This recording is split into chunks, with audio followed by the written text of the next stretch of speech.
Thank you. All right, it is 5:30 p.m. on Thursday, May 30th, 2024, and I would like to call to order this special meeting of the Sturgis Common Council. Our first item is approval of the agenda, and with that, there is an attachment under there.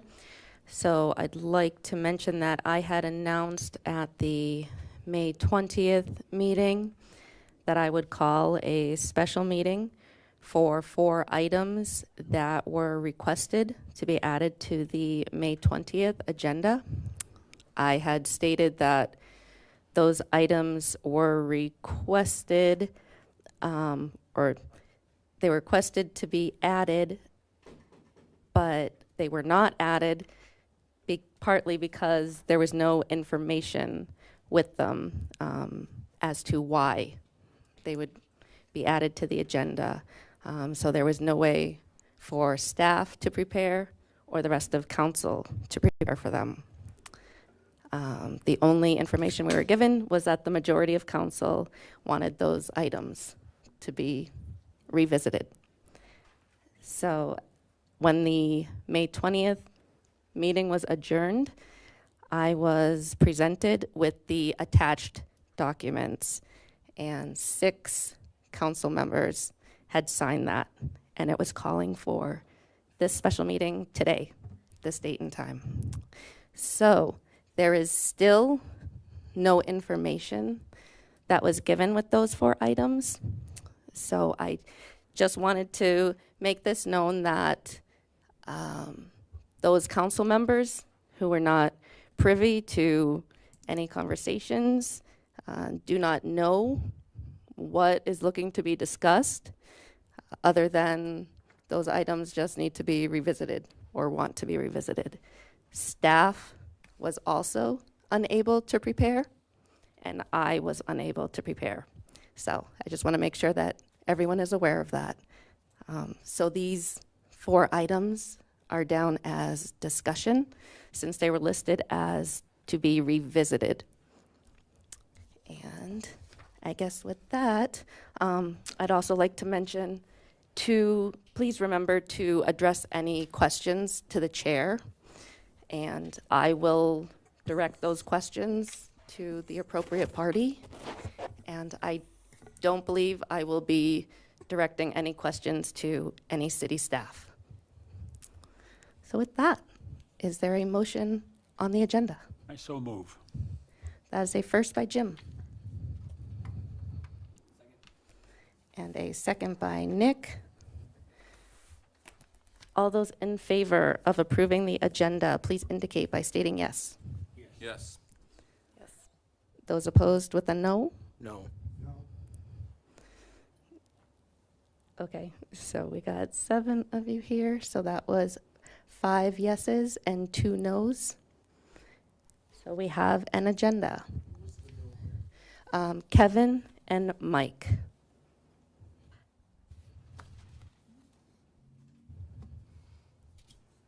Okay, if we could stand, please remove cover for the Pledge of Allegiance.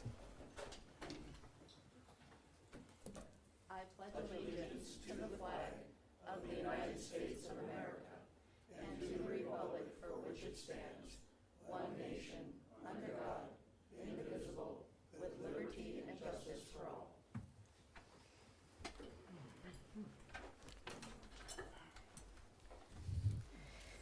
Okay, up first we have the non-agenda matters that may come before council. So in this section, we invite council or the public to bring forward any matters that are not on the agenda. If you can, please come up to the microphone, state your name and whether or not you are a resident of Sturgis, and keep your comments to 3 minutes or less. That would be appreciated. Is there anyone from council that had any non-agenda items?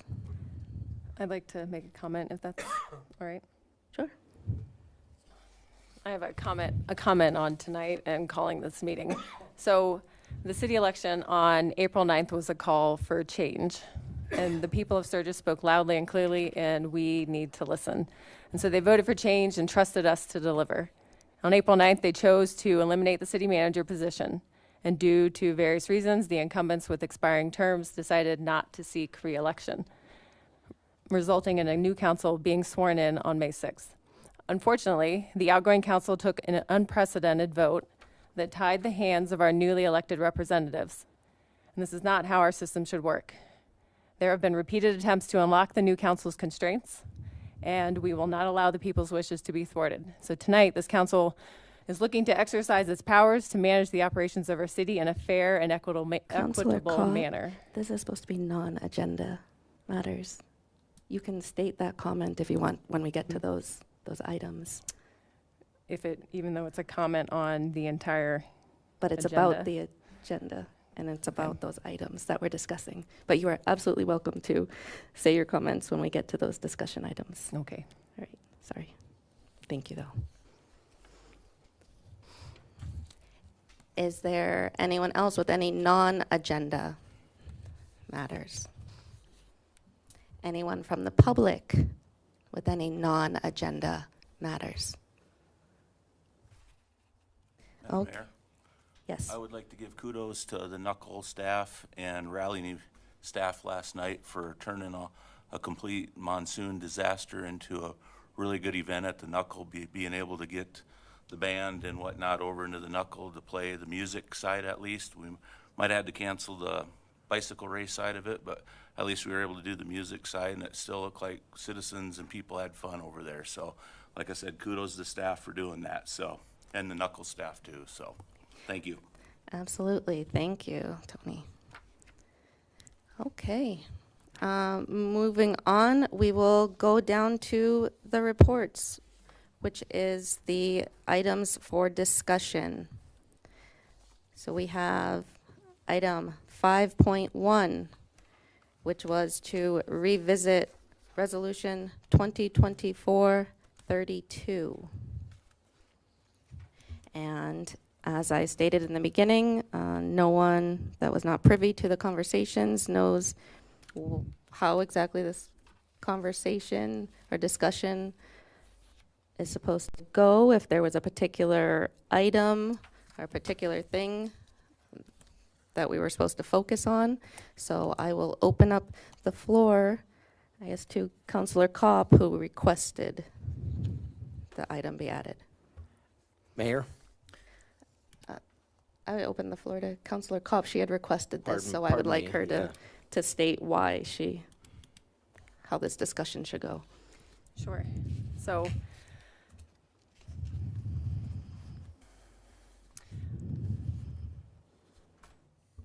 on with the May 6th meeting, I requested to revisit the resolution 2024-32. And we were told we were not allowed to and that it was out of order. So I wanted to bring it to discussion tonight so that we could look at that and make sure that it was still in line with what the newly elected council was looking to do. And with that, I would like, and on that point also, I would like to say me calling the special meeting wasn't just for me. There were also 5 other counselors on that. I am just simply the one who put together and presented you with the special notice. So You had originally requested those items, so that's Yes, just why I with asked support. you to do this. Thank you. Understood. Yes. Sure. So with that, I would like to also allow other council members to chime in on this. Okay. Anyone from council have any comments? Yes, Mayor. I guess I'd like to point out that it's inaccurate to say that you were not provided anything. I mean, the agenda item that we're discussing right now, 5.1, actually has on the attachments information. So I'm not sure how that comment can be taken as anything but a lie, because there was information providing, and it's on the agenda. Councilor Forrester, I have an email when I asked Councilor Kopp what information she was looking to discuss so that we could focus on that. And the only response I got was that we would like to revisit it to make sure that everyone is on the same page. And that item was not presented until I was handed the special meeting notice. And that did not go with any particular item. It did not say that it went with a particular item. So revisit resolution 2024-32 is something in and of itself.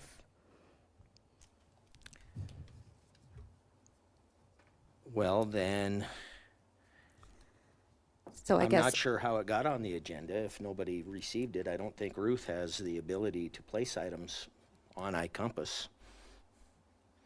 No, I allowed it to be put on the agenda as revisiting it, just as it was stated when this special meeting was called. So I allowed that, and that's why I made the announcement that no one was able to prepare for it, just so everyone was aware of that. But I did allow it to go on the agenda as discussion. But the attachment is what I'm referencing, Mayor. The attachment shows two resolutions on there. One that was voted on under old business, May 6th, and one that I don't know who provided. I'm assuming Ruth provided to you. Yeah, that was with the special meeting notice. So that was an attachment with the agenda. So I'm really struggling to get around where there was no information or no ability to prepare. I'm not sure what you don't understand about that. So there are 4 items that were requested to be on here. So, this is not really important. If this discussion wanted to be had by the majority of council, then I would say council should begin a discussion on it. Well, to start with, it was council's discussion or intention to have an action item, but I guess we start the discussion saying, will this be an action item added to Monday, June 3rd's meeting agenda? Because the information is there on the resolution. The special meeting request, if you reference that, says revisit all those items. There was nothing about any other resolution noted in those 4 items. Revisit resolution 2024-32. Revisit the 2024 budget ordinance. Revisit the 2024 council goals. An open discussion on Title VII and the city administrator job description. That is what was on there. There's nothing in revisit or open discussion that implies action. Mayor, may I comment? Yes. I sat in the audience when the 2024-32 was passed, and I was not a member of the council at that point, and yet what was passed was going to affect me as a new council member. And so that, I know, is one of the reasons that we asked for that. In fact, not we, but the council at that evening asked that be moved forward so that after we were sworn in, we'd have an opportunity to discuss it, and that was not allowed. And so when it was brought up again, it was not allowed. And so that's why we asked for the special meeting. And the main reason is just, it seems like when the city manager form of government was voted against by our city in the election, and the move to a mayor and city council resolution form of government. I believe that what happened that night, I say this as kindly as I can, but I think that it went way too far in putting all of the authority into one person instead of the 9 of us that are here. And so I believe that they went farther than was necessary.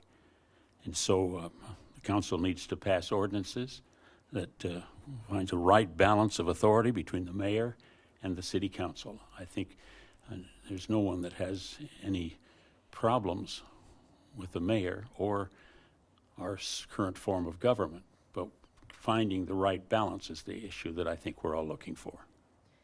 Sure, and just a comment on what you said about the election, that it went too far. I mean, so are you saying that the residents who voted that way didn't, No, not that at you all. don't respect their vote and their wishes, or, I mean, because I that's think- just kind of what that I sounds think what like. Jim was saying went too far was the resolution. Yes. Is that Okay. The resolution that was taken by the then council prior to the new council.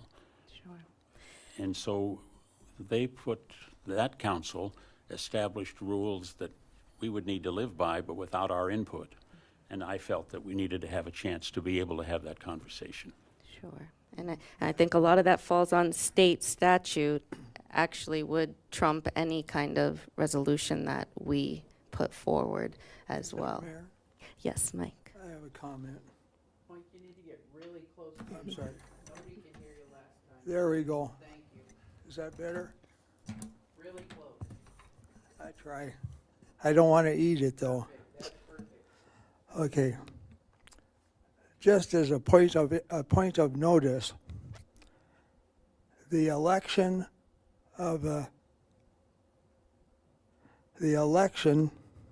that was held by the old council for the election of a new mayor was old business.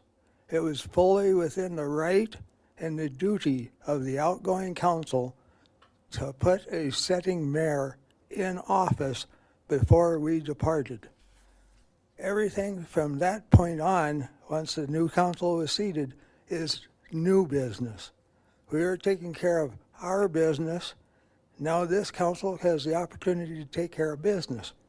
The second comment I want to make is I have the notice of special meeting of the council in front of me, and it's very obvious that I didn't sign this because I wasn't offered that.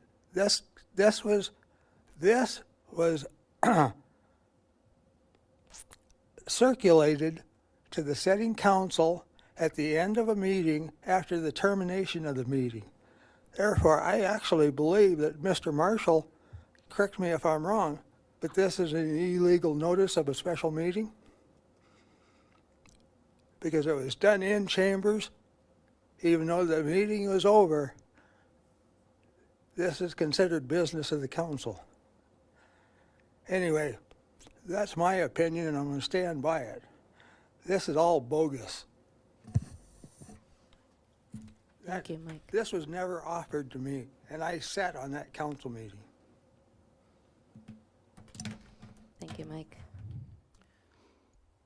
Mayor, Yes.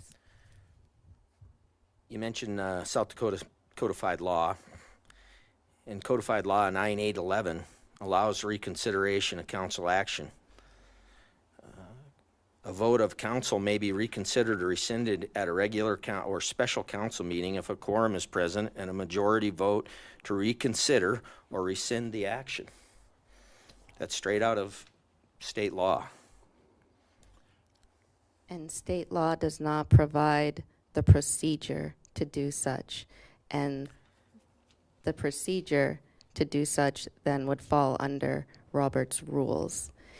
And since that session had closed already, it could not be reconsidered with the new council.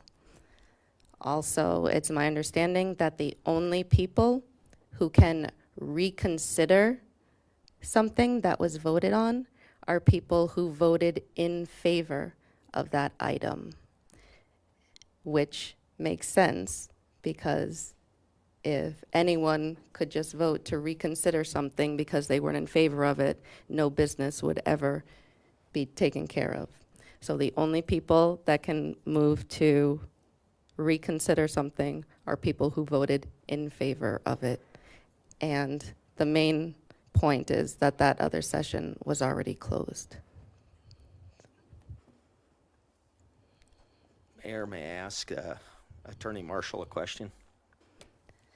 Mr. Marshall, are you prepared to take any questions this evening? It depends on what the question is. I have not had any opportunity to prepare a question, Mr. Forrester.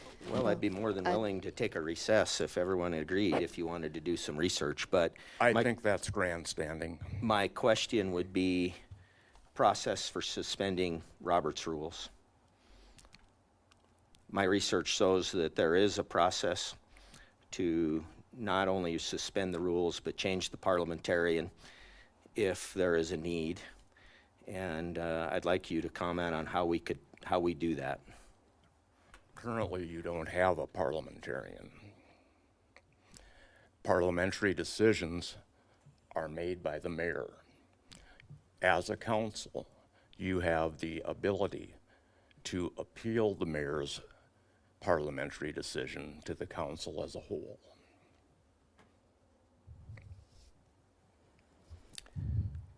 Well, answer the question about rescinding. It is an ordinance, so you would need to pass an ordinance rescinding the ordinance or repealing the ordinance.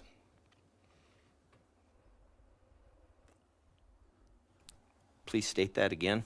You need to repeal the ordinance that provides that Robert's rules govern in the absence of an established procedure.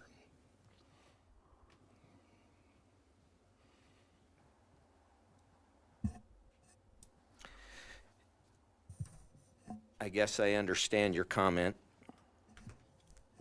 I would prefer that you hold your personal comments about grandstanding when as a counselor, I ask questions I to think yourself. you should direct that comment to the chair as is proper in the meeting. Yeah, I guess that would be a point of order, please, Mayor. So what you're saying is there is not a process to repeal Robert's rules other than to repeal the ordinance. I said there is a process, and that process is to repeal the ordinance. Semantics, I said the same thing, but You did not. You said there is no process. other than repealing the ordinance. So which is it? No process or the process through repealing? Words matter.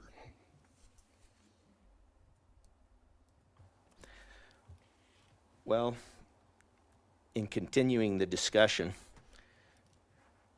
on the resolution, Jim, I agree with you. I stated it during the whole process of discussing the previous resolution that it's completely reasonable and prudent that we replace city manager with mayor in policies and ordinances. But we went too far in the name of all the whereases that bridged the gap to items that would be council discussion, council decisions. And we're having trouble drawing the line between administrative and executive and legislative decisions. The council, as the legislative body, is interested in using South Dakota State Law 9811 to reconsider, rescind if need be, and come with a new resolution. May I respond? I would prefer not. It's- I'll allow you to respond to the If- legal. If that is your goal, then you should follow the rules and bring forward an action item to repeal that resolution because it took place in the past session. It is not the proper subject under Robert's rules of a motion to rescind or revisit isn't even a term of art in parliamentary procedure. It seems that the only rules you like are the rules you like. And if state statute is Point of order, contrary to please, your Mayor. opinion, then you choose to follow your own opinion. Thank you, Mr. Marshall.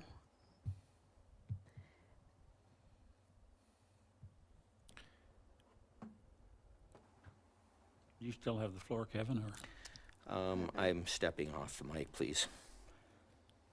Go ahead, Jim. Since this is a discussion about that, and Mr. Marshall, in all respect, unfortunately, though you are a city attorney, it appears that there's a relatively small portion of the people that you refer to.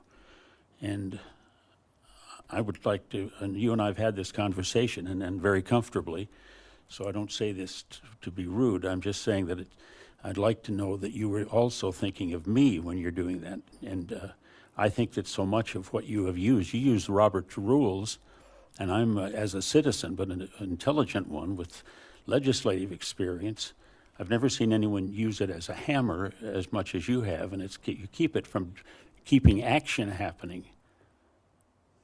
No Mr. Mar- offense, Mr. but that's how Marshall, it appears. you don't need to comment back, I'm sorry? Jim. Sorry, I was speaking to Mr. Marshall. While I was talking? Oh. So my point, all I was asking is, it would be nice to know that you're thinking of all of us as opposed to just a group. And and I can speak for him, he is. He has the city's best interest in mind. Facts are what people agree on. And so that is not a fact as far as I'm concerned, and I'm sure there's several other people that are listening that feel the same way.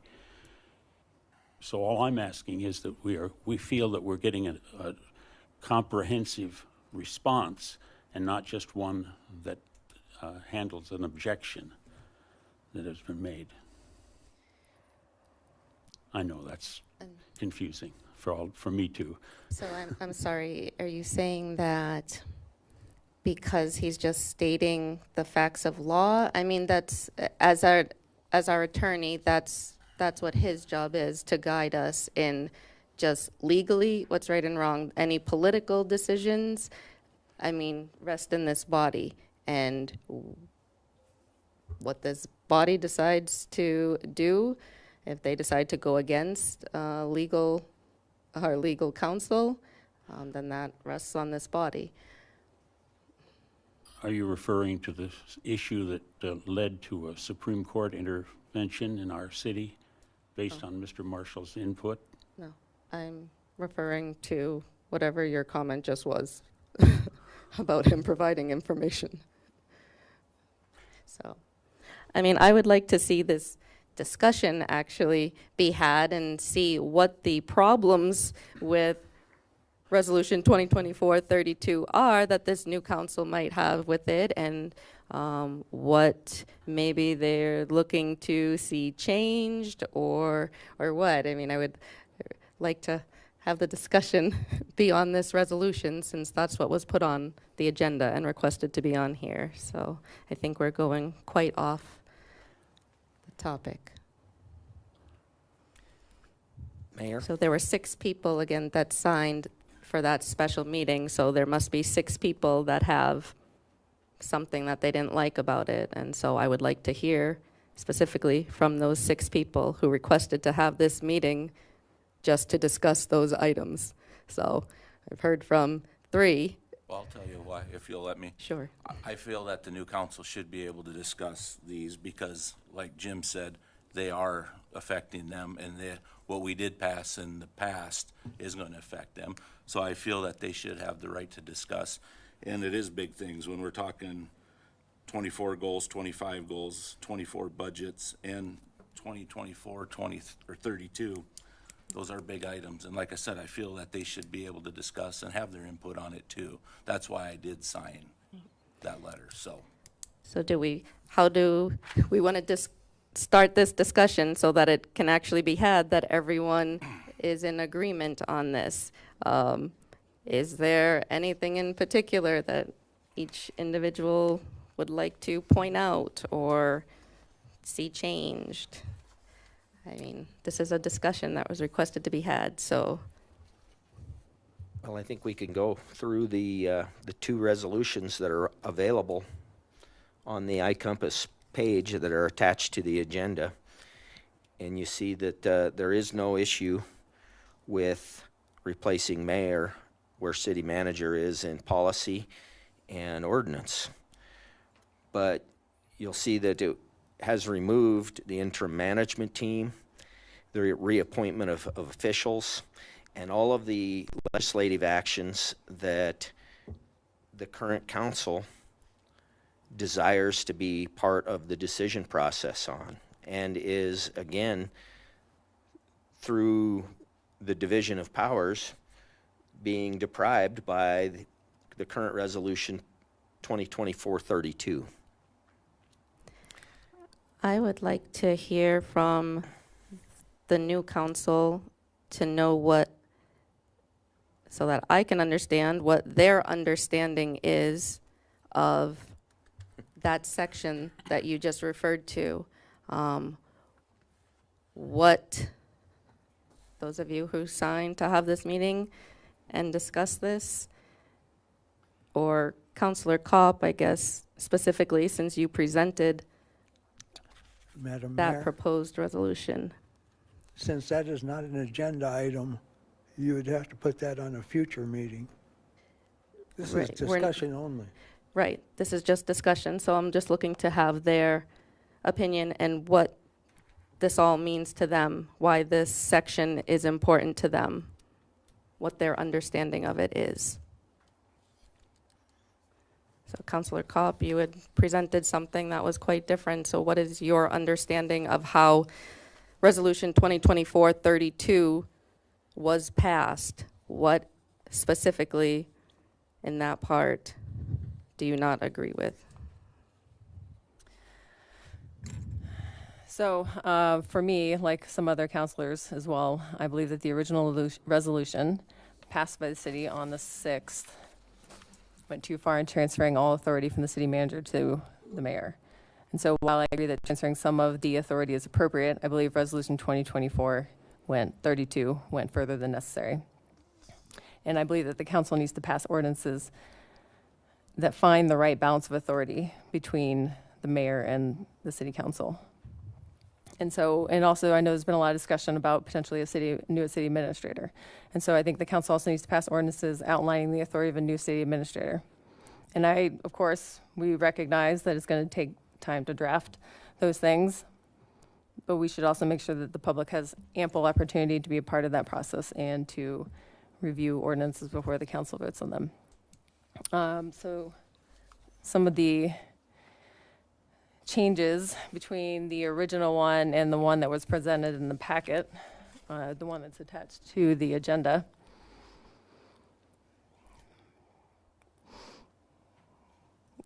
Forgive me, because of course I am also new council, so our new council orientation was largely on departments in their current states, not so much as procedure and process for meetings. That's fine. As far as procedure, I'm just looking to know what your understanding is of this and why you have a problem with that particular section.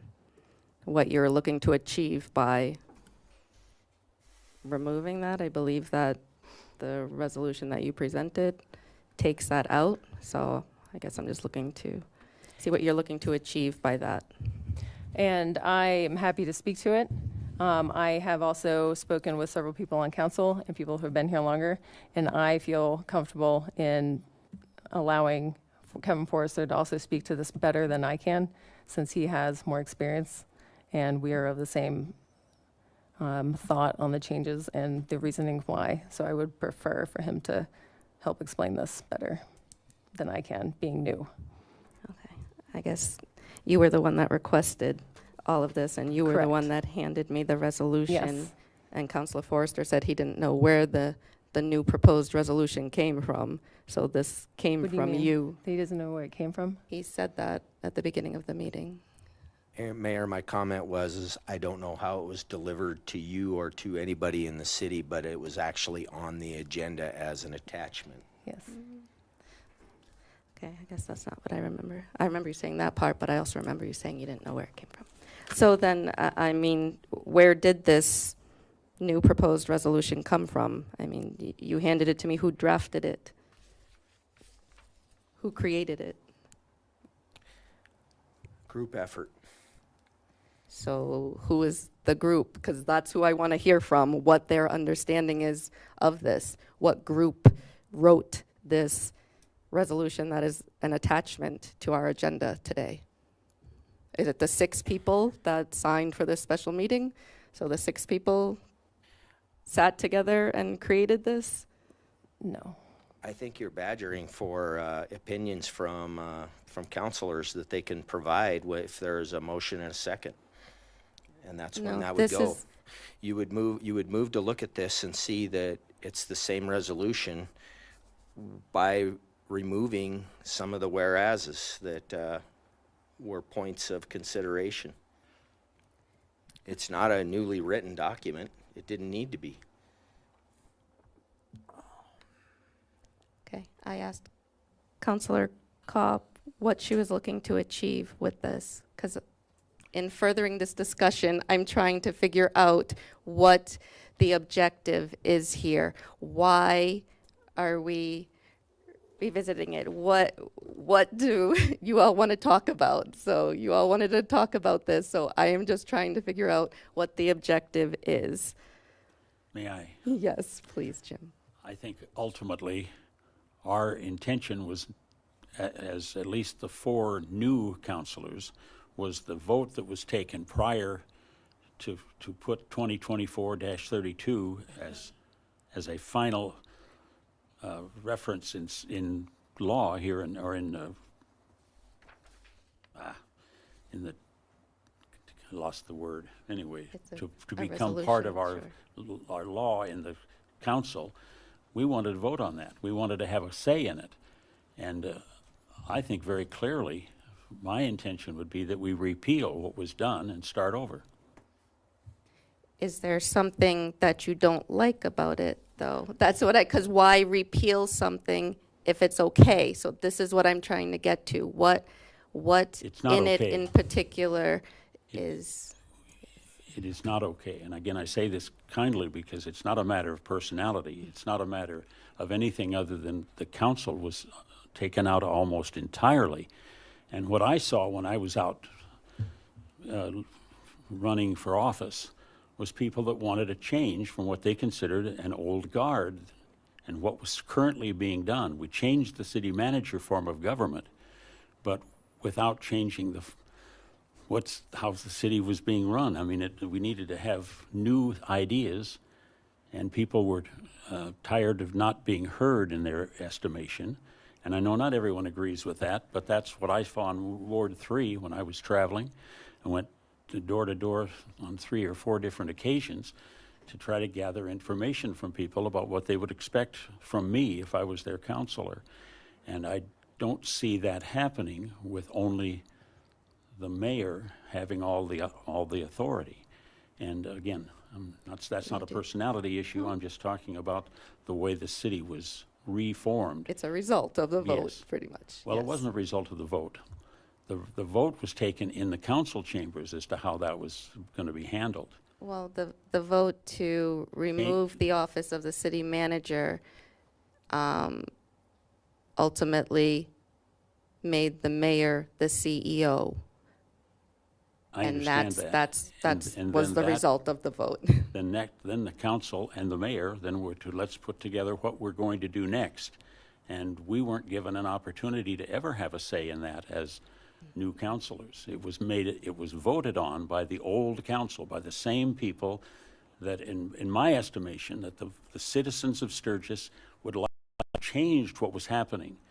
And yet, the old council voted to keep things going the same as they had been. And the new council was not given an opportunity to talk about that. Just giving you what I see And I as understand you that. ask.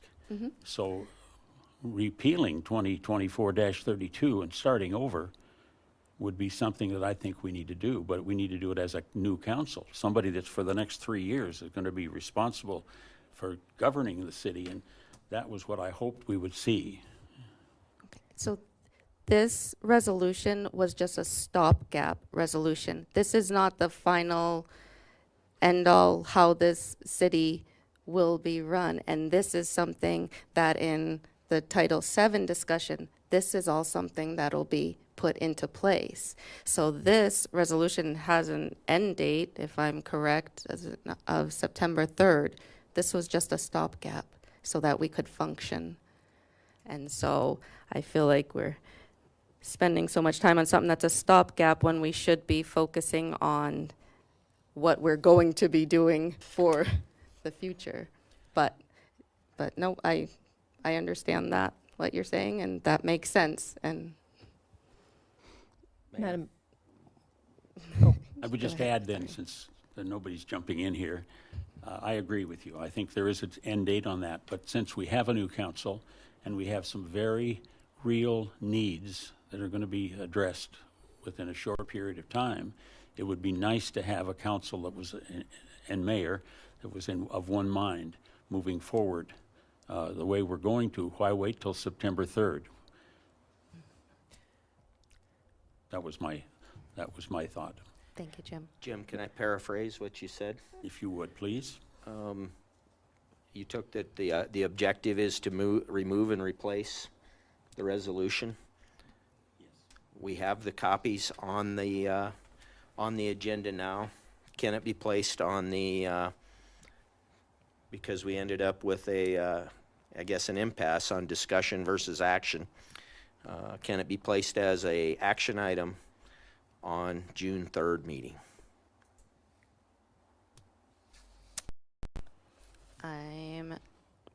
Was the June 3rd agenda already posted? It can be changed up to 24 I know, hours That's, before. I'm wondering about, that was my next question about changes, so I'm wondering if it was already posted. I'm not sure about the process of, can something just be added to? Yes, it can. Okay. Just a point of interest, I don't know for sure, but do we not have the opportunity to elect, the citizens of Sturgis elect a new mayor in about 120 days? You're already looking forward to getting rid of me, Mike. Well, I'm just stating, you know, everybody's kind of concerned about what's to come. But, you know, at the end of September, your term is over. No, not till May No, of 2025. Sorry. If you want to boot me out, Mike, I guess. I was hoping to be out too, so.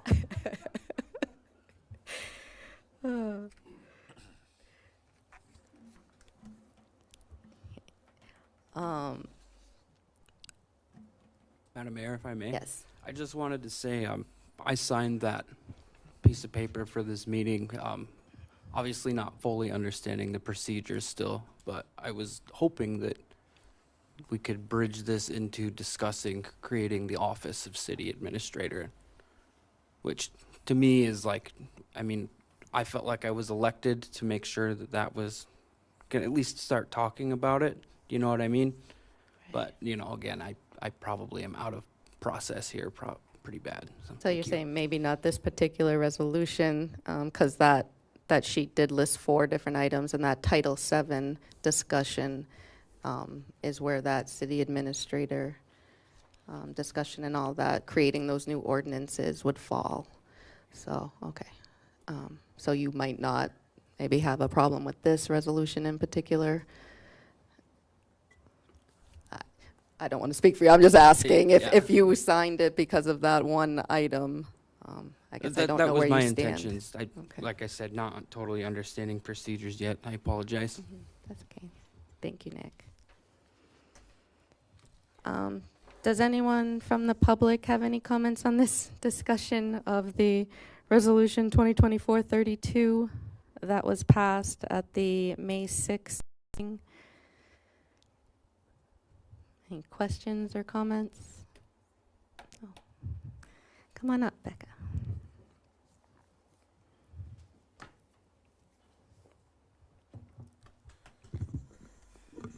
Good evening, Madam Mayor. My name is Becca Zerbst. I am a 103 Shepherd Street in Ward 2. Looking at this agenda item, I think what you have to do is, first of all, look at what was passed by the previous council and look at what the proposed resolution submitted by Councilwoman Kopp. And really, what it is it's the old resolution with the removal of about 7 whereases. So I don't think you can really call this a new resolution. I think it's a little disingenuous to say that this is a new resolution that you all are looking at. Because again, when you look at page 3 of the previous resolution, what it really has done is just taken out the powers are given to the mayor. And I think what needs to be remembered is the powers given to the mayor come from South Dakota codified law. Do you know which title that falls under? Title 9.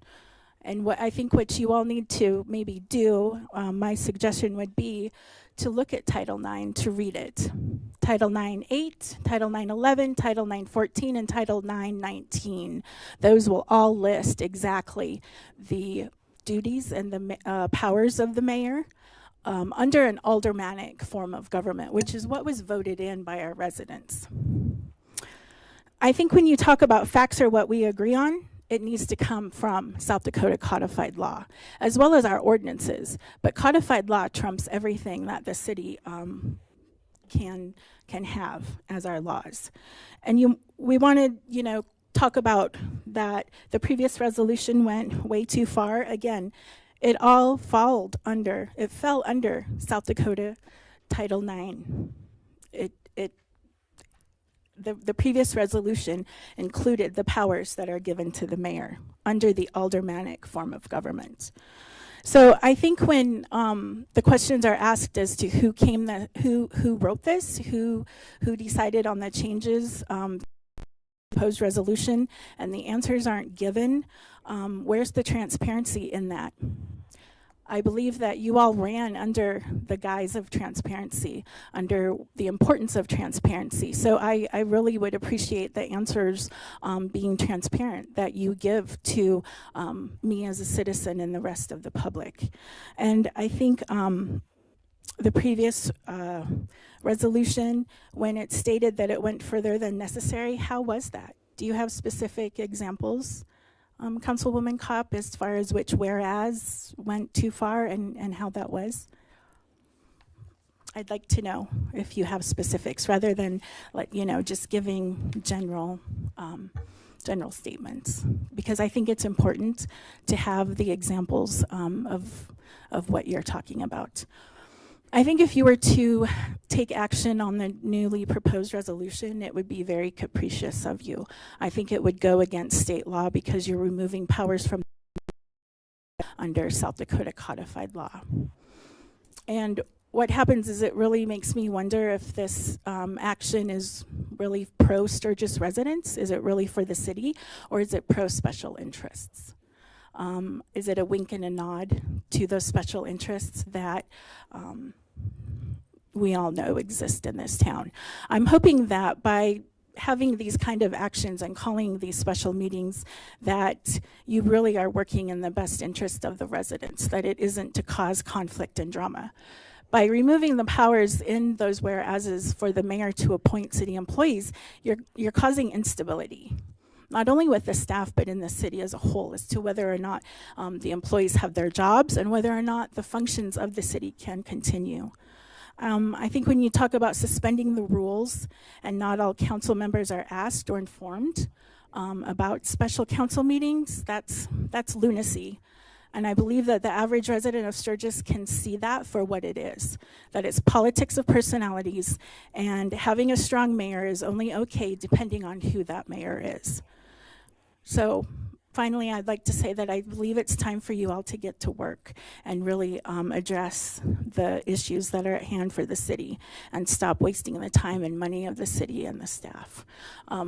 I think under this discussion of Title VII, that's really where you need to pivot to and where you need to focus your efforts on rewriting that, on coming up with the job description for the new Forest City Administrator, and please be mindful of state law.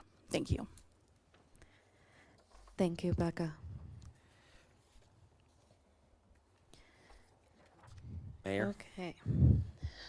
Yes, Doesn't state law say that appointments are made by the mayor with consensus? I'm not recalling the exact term, but with agreement of the council?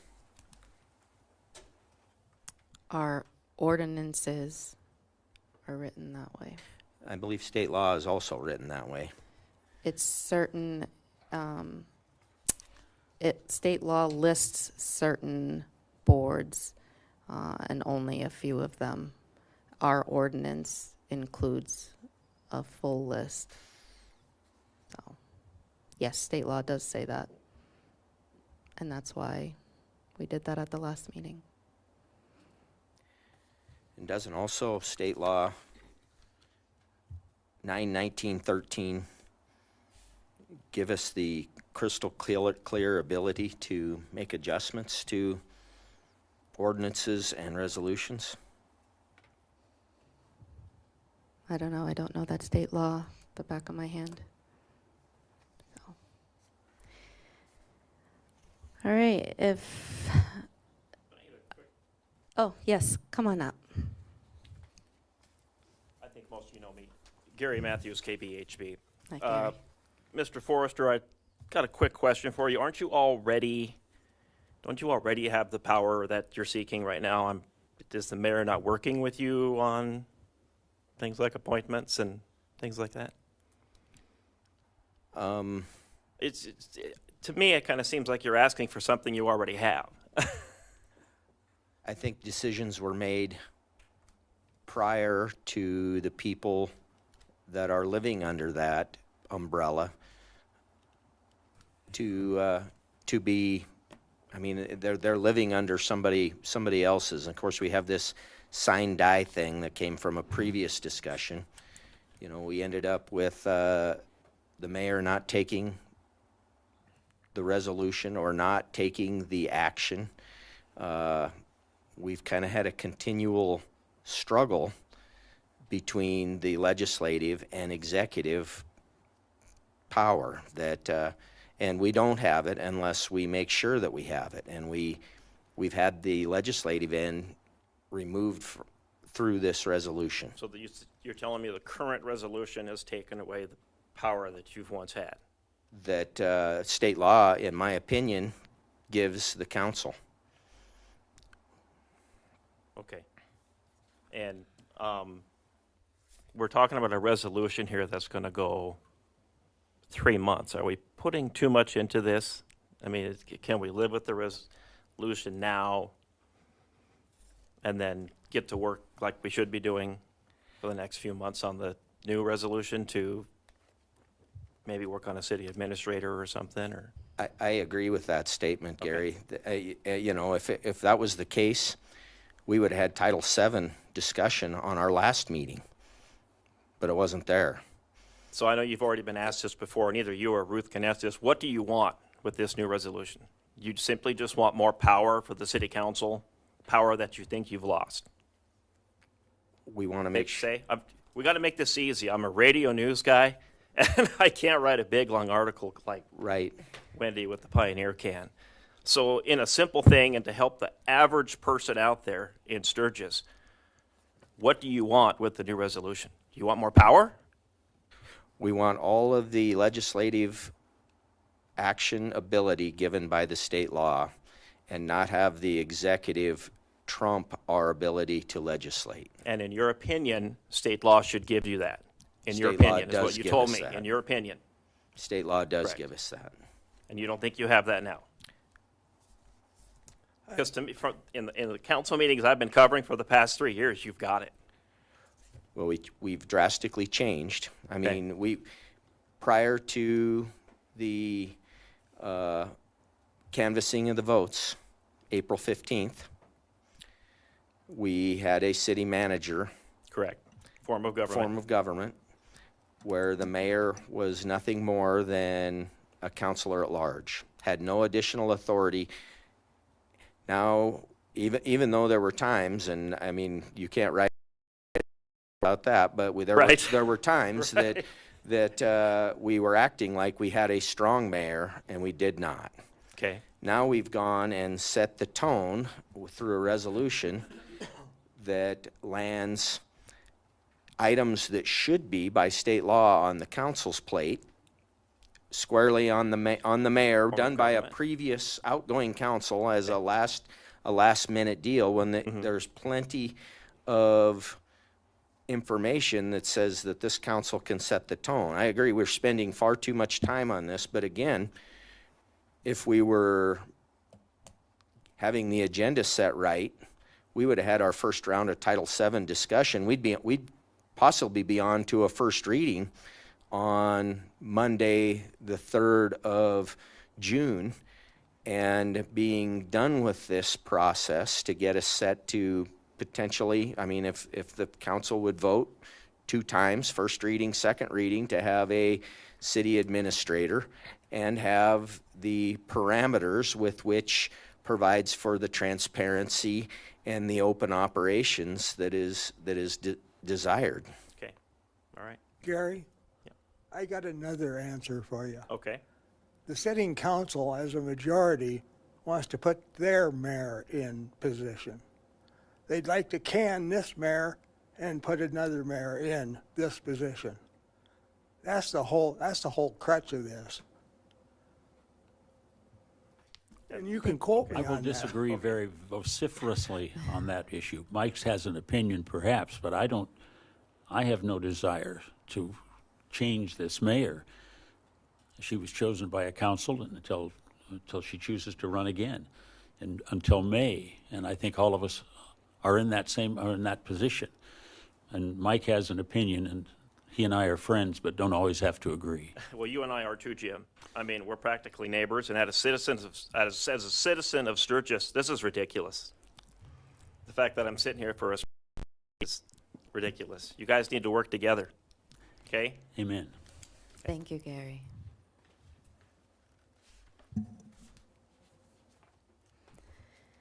All right. For the sake of time, since we have spent an hour on revisiting Resolution 2024-32 and seemingly gotten nowhere, I would maybe like to move to 5.2, and we can possibly, No, Mayor, back. before we move,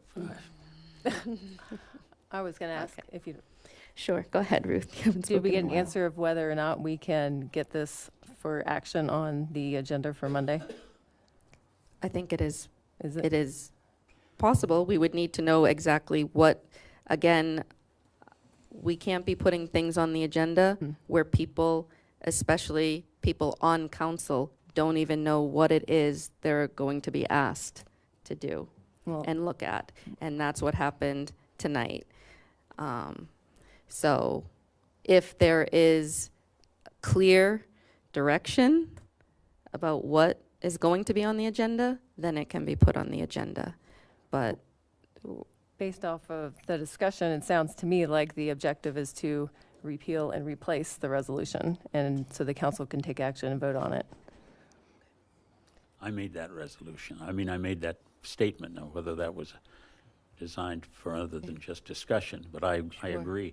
I was going to just ask that you said we move on since we haven't really done anything, and I think you know better than that, but I think we haven't been clear, and so that's why I said, I think it's clearly, we need to repeal one and rewrite it, and get on with we don't have to wait till September 3rd. I think we need to we've got a lot of business, and we've got some significant things happening that we have to be cognizant of. well, then the question will be for, again, transparency. If this is going to be, if you want that to be on the agenda as an action item to repeal and replace, then exactly what it's going to be replaced with would need to be out there. And I asked the question where this proposed resolution came from, and just got a group effort, so I'm sure that's not the truth. But this would The need to be mayor. written by I would like to have our staff attorney work with council to write something so we know where it came from and that what's going out there is created by everyone. So if we can get that done, I would to welcome get that that. on the, to get that on the agenda, then yes, I have no problems with that. I would just like the full council to be aware of what's happening and the public, so. Okay, so we'll all work on that and maybe have Mr. Marshall, I see you have a comment. Is this May I something Eric? make a comment? Yes, please. I'd be happy to provide that guidance. Okay. Thank you. We'll just have to figure out how. But we'll get started since, or we'll work on getting that on the, on the next agenda. So we've got a couple days before the 24-hour notice, so. Do you mind if I ask a question? go ahead. What is the best way that we'll be communicating to make sure all this happens? I know, that's what we'll have to work with, because we have to make sure we don't have a quorum. And so it could be a matter of something's a starting point. We can obviously start with the current resolution and have a red line version of it go out. If people suggest, again, there was nothing, the only sections the people want taken out of there, I mean, is that whole bottom? Do we want to put a red line version out and have it go through council and see what people's opinions are? Anything added or subtracted? Is that a good way to go about it, Mr. Marshall? Well, I Do like a think red line? that I could summarize what my understanding is of intent of the new resolution. And that intent is to disavow your decision to appoint the current department heads and staff and have you reappoint them subject to council approval. That you be stripped of the power to fire and that power be placed in council. But it's my understanding that that can't be, I mean, by state law. And that's not part of the resolution that's on the agenda. Well, That's state law, yes, it is. and that's not part of it, so that statement is not true. Would it be true that you disapprove of the mayor's appointment of the current staff? I guess I will say it seems that in looking at this, to me, it looks like by taking out that section, that the new council doesn't want any of the currently appointed staff where they are. So to take that section out makes it look to staff like they're going to lose their jobs, is what that ultimately looks like. So if that is the intention, is that why that section is being taken out? I guess. What's the reason to take out the appointment of staff other than trying to remove staff? I have a question.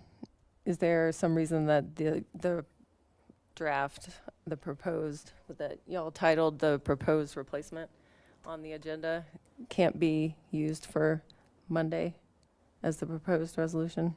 Like, is there a reason that can't be? I would used just as like to opposed know where it came from. Otherwise, we don't, and I didn't get an answer of where it came from. So we can just write it new with the information that you want in there. I think any drafting of new ordinance goes through our city attorney. As a- And if it comes from someplace else, I'd like to know whose attorney's drafting it, because I don't believe it. Yes, exactly. I'm not inclined something to have this council approve something that I don't know where it came from, who drafted it. And But if the city attorney is going to review it, then our city staff will create one that's to this council's liking.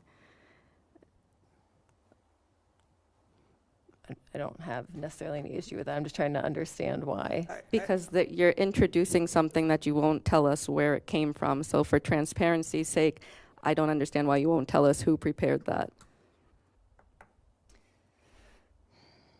So we will just prepare one, since you don't want to say where it came from. We will prepare one that this council is satisfied with.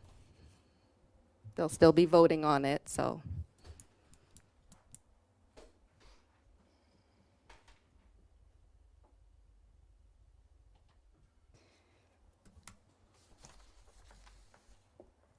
Well, I guess we will start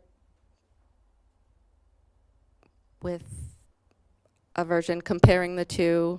If we need to do red line,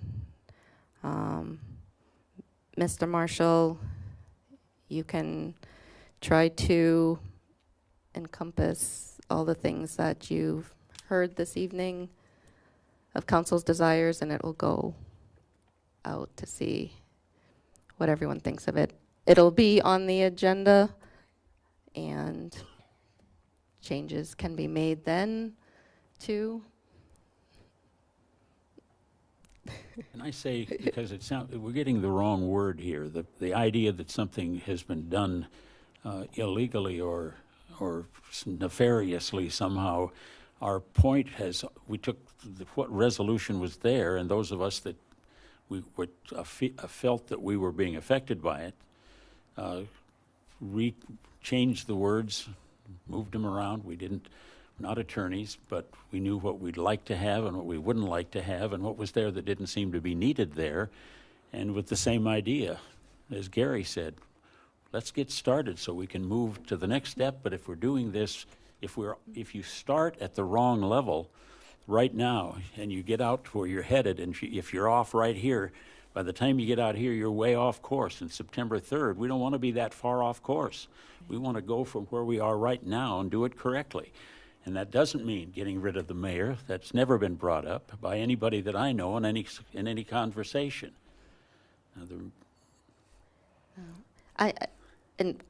All I'm saying is that our staff will draft it to be on the agenda. What I'm saying That's all is- I said. And I think what Ruth asked was correct. We have a proposed resolution based on those of us that wanted to change it. Put it together. We tried to do that in council. At least, I shouldn't say we. I wasn't on the council at that point, but it was tried to be brought up at that point. And then it was tried to be brought up again after our council and was not allowed. Now it's to be done again. And I'm just saying the proposed resolution is one that we think could work for us, not to replace you or even move over you. It's just, it puts us in a position, as far as the council is concerned, to work for the city of Sturgis. Right, and I'm not saying anything about that. I am just saying that our staff should prepare the document that this council is going to approve. And yes, something was put out there, and I don't know who we all is, if it was all 6 of you. Again, I asked that earlier, but there were then still council people that were not involved in that, and their opinion was not asked in drafting that proposed document. So, so their input would also Yeah, be of great. So course. that's why putting something out, having our staff draft it, and putting it out there, the different versions, and we will have something on the next agenda. Madam So- Mayor. Yes. Yes, Becca Zerbst, Sturgis resident. I'd like to ask the 6 that signed the special meeting and the 6 that were just alluded to in discussing this proposed resolution, how did you discuss it? Was it email? Was it in person? Because, there's very strict open meeting laws that the state has. And I think it's important that we as the public know how you arrived at this, and did you violate open meeting laws in the discussion of putting this proposed resolution together? That's a question that I would like to have answered by you. I can Thank address Are you that, willing to Mayor. answer some of those same questions, Becca, about your meetings? I'm sure that you could, I understand. Yes, Jim. 100% I will open up my emails and everything to that because I have been very cognizant of open meeting laws Thank you. from day one. And I'm hoping that you all will be as well. I'd say the same thing about this group, too. We have the same desire, and although we're not as versed, and I do appreciate your leadership, thank you. Thank you. But, And I hope that you'll answer the questions that I just asked. and Thank you. we just passed those around, tried to get things to what answers needed to be done, what would you like to have done? That's the way I saw it. At least that's what happened in my case. I looked at the old resolution, tried to take out, as you said, Mayor, red line, add what needed to be done, took out what needed to be done.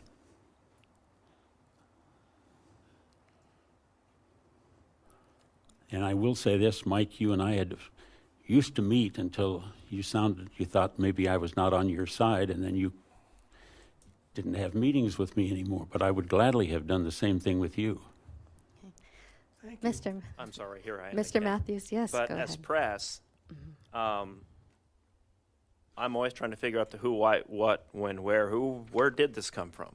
I know you've been asked this a gazillion times, but this proposed resolution ended up in a city council packet tonight.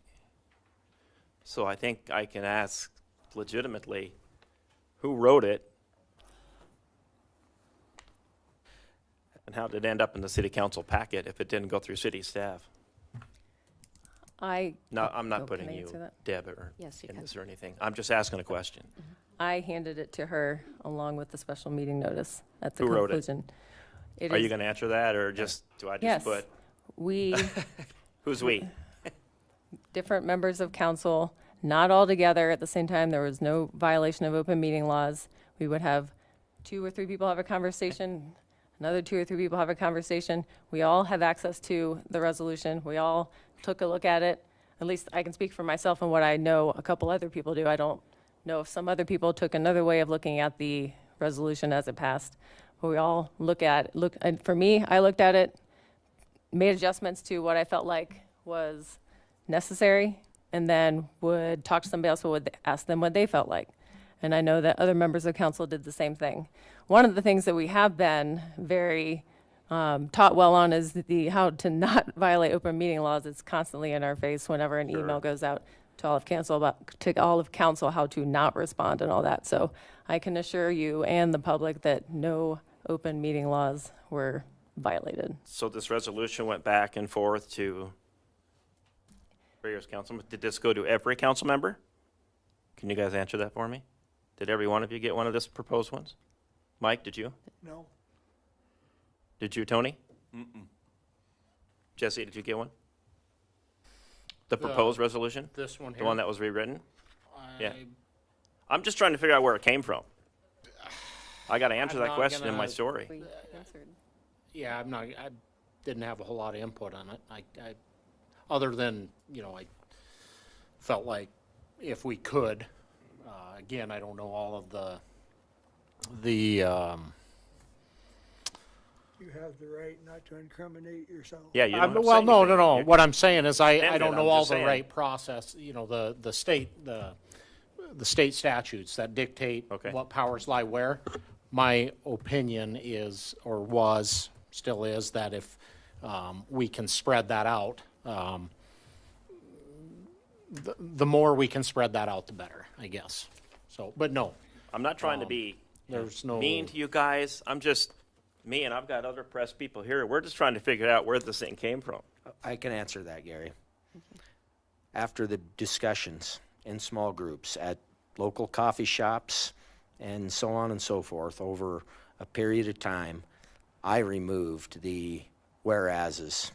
In fact, it was the same, it ended up being the same resolution that if you go back and listen to the previous meetings, that was offered to be removed with adjustments because when I had the discussion, I had some items in there that our attorney pointed out was against state law.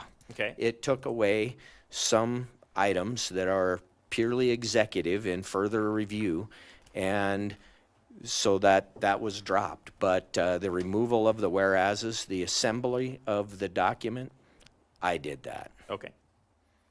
Mayor, did you Thank you. get a copy of it then, or? I did not have you until it was, seen- I Seen the did changes? just when Counselor Kopp handed it to me. Okay. All right. Thank you. You. I've wasted enough of your time. Thank you. Thank you, Gary. Okay, so we know we're going to work on rewriting this and having something on the agenda for June 3rd. Okay, let's move on to item 5.2.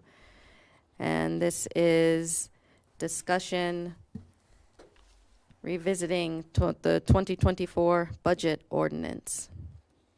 And again, I'm not sure. I would defer to Councillor Kopp, who requested this be on the agenda, as far as if there was a particular area of the budget that was in question, or a particular change, a particular item that you were looking to have addressed. I will defer the Well, Councillor Kopp, you presented this, and I am asking you as a chair. You Sure. requested this meeting. You requested these items for the May 20th meeting. And then, again, you presented the sheet for the special meeting. I never heard once from Councillor Forrester, so I would like to hear from you why this was important to you and what areas of the budget you would like to see discussed. Well, I think that we can all agree that the budget needs to be looked at based off of what public opinion has been on wanting more transparency, more accountability. You know, there's been discussion of commingling of budgets, not being able to really demarcate where money's being spent. And so we wanted to bring back up the budget ordinance to look at it, have a conversation about it, and revisit it to see how it's aligned with where we're at currently. Okay, so there wasn't anything in particular you were maybe looking to change? You just wanted to look at it, because I know it's about time that we're working on the next budget. So this budget, it's already 6 months into this budget.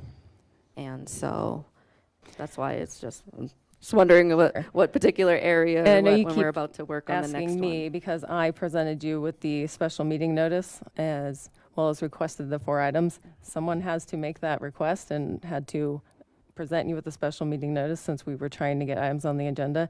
I happen to be that person. It is not just me. And so I would like to also allow other people to speak. Yeah. Oh, absolutely. It's a discussion, and then I just wanted to start with you Sure. so that you could open it up as far as what you saw. So, and of all the members who wanted this special meeting to revisit the 2024 budget ordinance, is there anything in particular that you would like to address? Any concerns, questions, comments? Mayor? Yes. So we've struggled with, Ruth used the term commingling, and we've got multiple budgets that we do that in that make it so that it's hard to track, along with the fact that our budget book, item that's posted on our webpage, does not track with our budget ordinance that we passed. For example, sponsorship and rallying events on the ordinance show one and the same. While when we approve claims as the legislative board, we approve claims for sponsorship and rallying events separate. And then there's even a question about how the downtown bid budget, number 213, fits in, because a whole lot of the items that are under it actually would generally fall under rallying events because they're event oriented.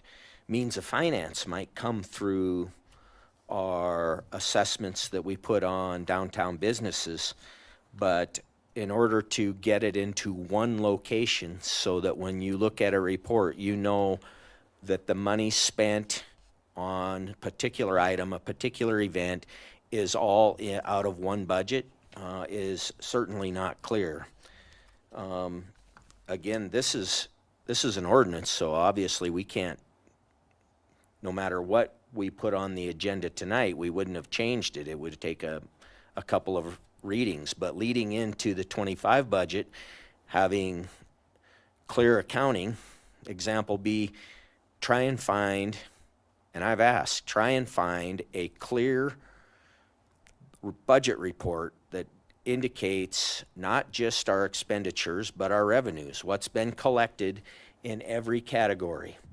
And so if we were to get to an amendment of the 24 budget, that would be a roadmap or a boilerplate that would help us build into the 2025 process, having these clear reports is big. We're going to be reviewing we tabled it from our last regular meeting, the audit report for 23, and it was on the agenda. We tabled it because staff was not available to be there to answer questions. But when you review that audit report and look at our 23 budget, we've got some discrepancies there that cause us to pause to ask us, wait a minute, do we even have a workable budget? And then we stack on top of that staff has shared that we have some concerns about our cash flow, that we should be looking at this 24 budget and potentially making some adjustments to make sure that we don't bust the budget, if you will. And so this open discussion is good. If myself, and this was, Nick mentioned that he had an idea that of an item that he had placed higher on the list than another. The highest on the list for me would be this budget, and the fact that we have these individual buckets of money, if you will, these individual budgets that we roll together at different places, and we don't have clear reporting. You look at any of our previous reports on our iCompass system, you can't see a clear snapshot of what our scenario is. Additionally, as this is reviewed, if it's reviewed, there may be adjustments that council, if they vote to do so, would be interested in making so that we can potentially be in a better position going forward. And again, lead us to a better process for 25.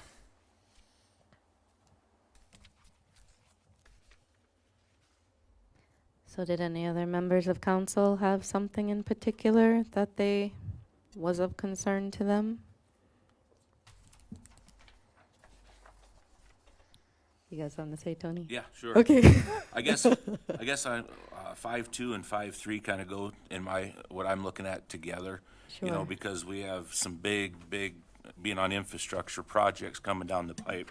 Sure. And like Kevin said, the cash in hand. I guess that's why I wanted to have this looked at and have council members and new council members look at the future. Is there things we need to cut for these bigger projects? And if so, now is the time to look at it for 24 and 25. So I guess that's one of the reasons I wanted to bring it up, maybe not for discussion, but just to have it on people's radar, to be looking down the road that, like I said, when you're talking Main Street and Sherman project and other well projects and whatnot, maybe there's gonna have to be things we have to cut, maybe there isn't, but maybe just to get it on the radar for down the road that these are coming, and they're coming soon, and we need to have the money there for them. So I guess that's all I have to say about that. Yeah, I definitely So- think those big ones are on the radar for Yeah, sure. And Yeah. it's the end of life, not just we need to do it, we need to do it, so. Yes.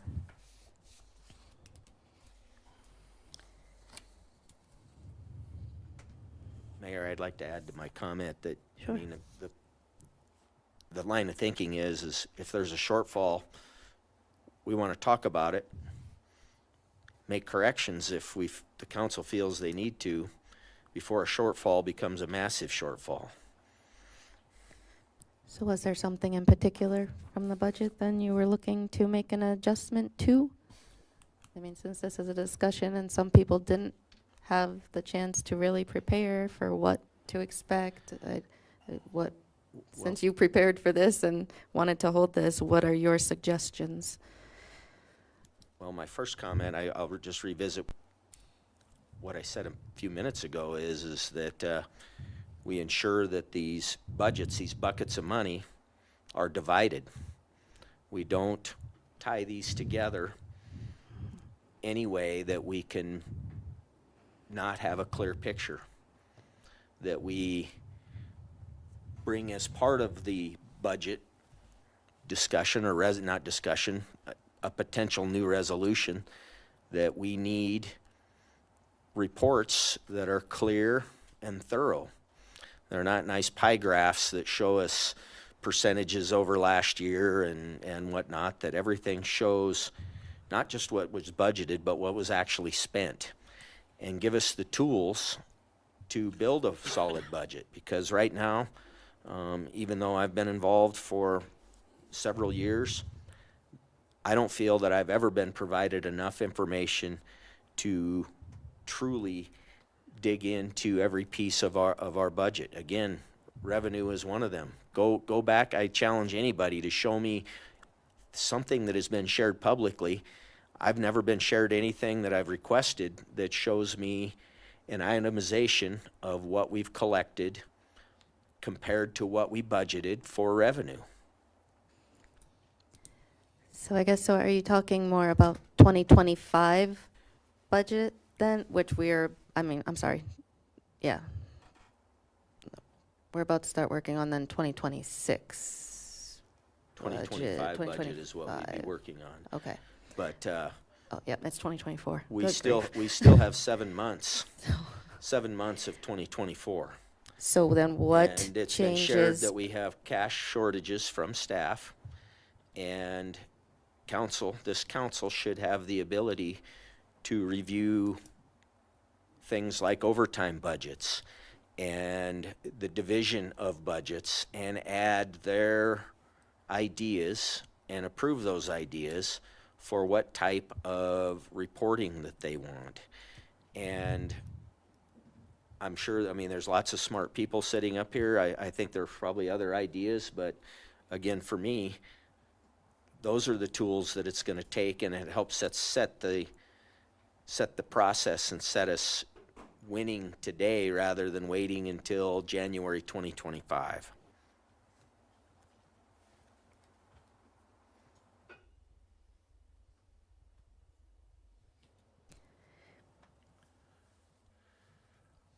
Does anyone from the public have any comments on the 2024 budget ordinance?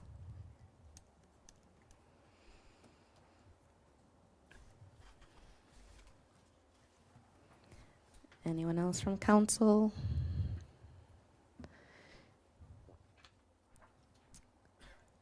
Okay, I guess I do have one question, if that's okay. sure. When money is moved, or maybe this is towards Adam, if that's all right. Let's hear what your question is first. I'll see if it's. I was just wondering if, like, when you move, let's say you move $10 from A to F, right? Is that tracked? Is there a money or a trail to that? Yes, I'm sure. Adam, are you comfortable explaining how the moving from line to line Thank you. works? Thanks, Yeah, Nick. and I'd be more than happy to sit down with you if you want to come into the office sometime, but it's all coded, in the books I gave you. So when we use it, if you were to move it from one area to another, it would be coded, taken out of here and put into that bucket. So, and I can show you some of that. You're good. No, thanks for the question, Nick. I guess, Councilor Forrester, I'm not.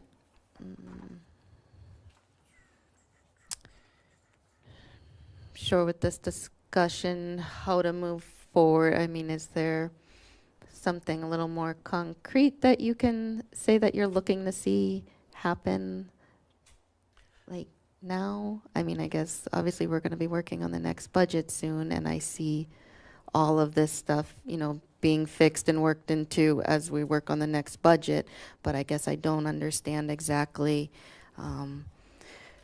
how you want to put in place some of these changes now for the 2024.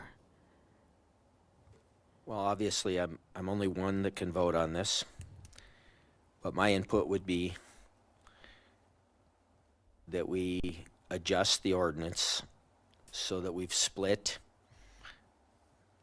sponsorship from rallying events, and that any expenditure associated with any event is taken out of rallying events, and that underneath those accounts are not joined in any way.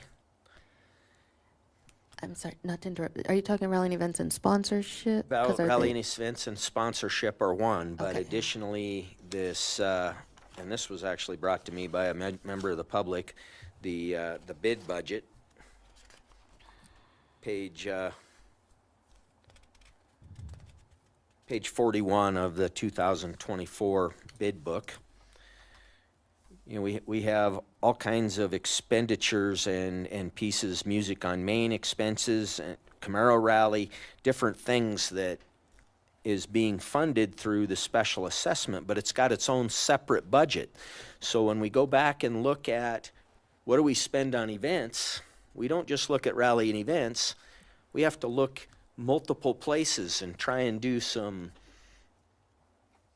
on-the-fly math, or maybe a more technical term might be voodoo magic. I don't know.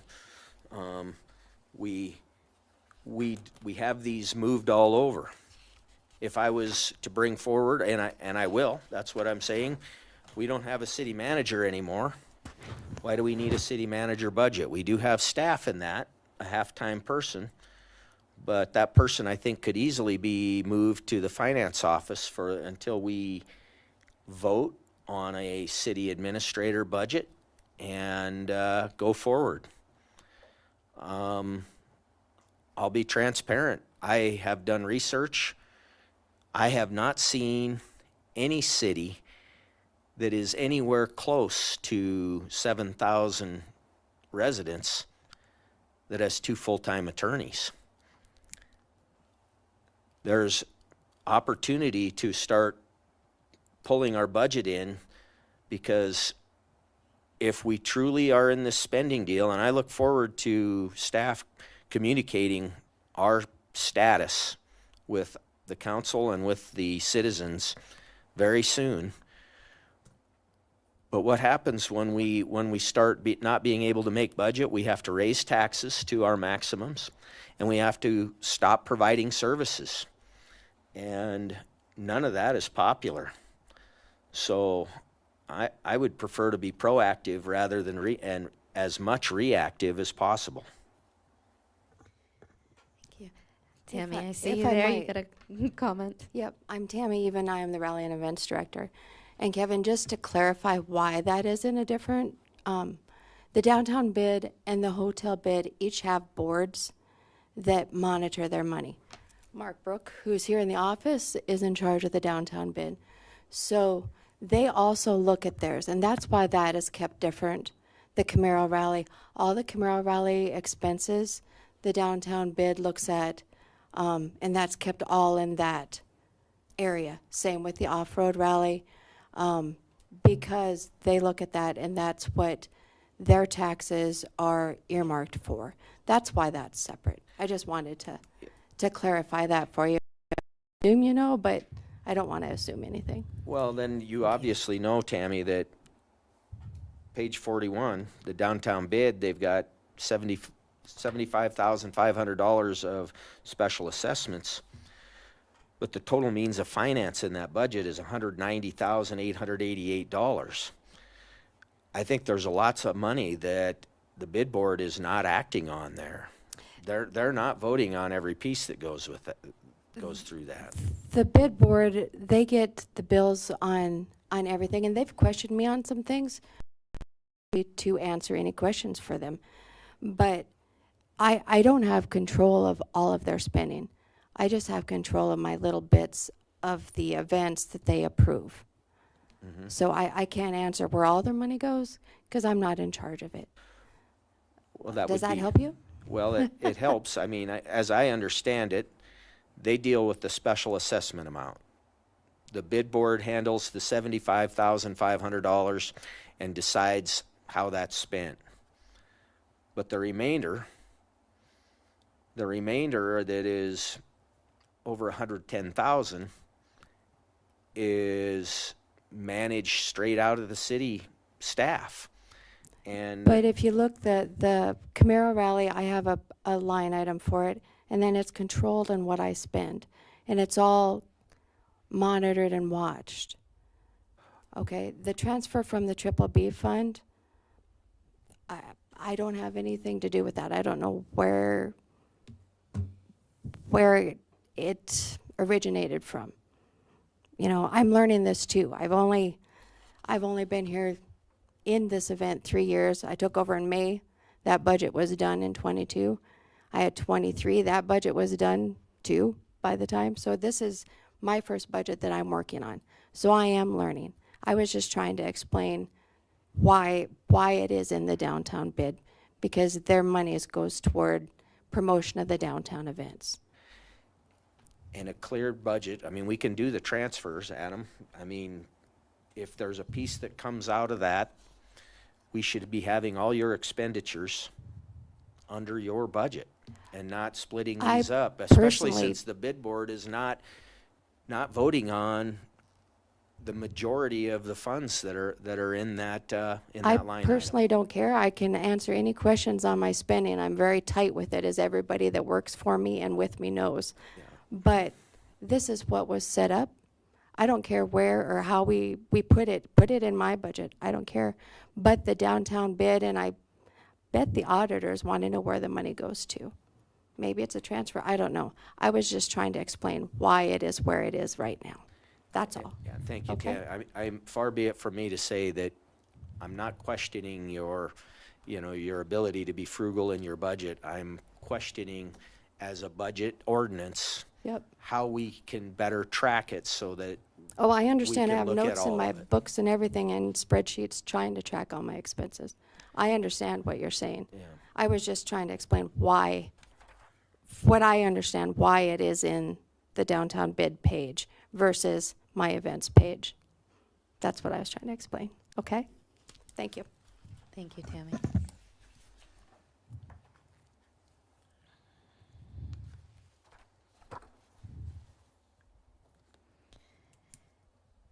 Did anyone else on council who was looking to discuss this have any comments?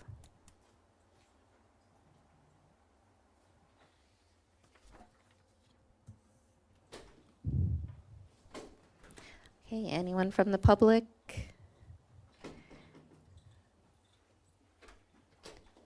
All right, if there's no further discussion on revisiting the 2024 budget ordinance, we will move on to 5.3. And that is a discussion, revisit the 2024 council goals. Again, Councilor Kopp, I'm gonna ask you just to explain why you wanted this on the agenda. So at least for me, I can speak for myself. I know that, like I mentioned before with the election, it was essentially a vote for change. And so I would love to have some public input on the council's goals and what they were looking for as far as change with the new council. So you're looking for public comment on the council goals? Yes, I would love that. Well, does anyone else on council have any comments, concerns about the council goals, 2024 goals? And Tony, I know you brought it up, and, there's certainly things that we'll look at. I know what generally happens is goals, obviously, we don't always reach all of our goals, and they tend to roll into the next year. And so some goals just end up there because they were rolled in from a previous year. And, we get to points where we have to start prioritizing things too. So if anyone has any input on any particular items they see as more priority or not priority, or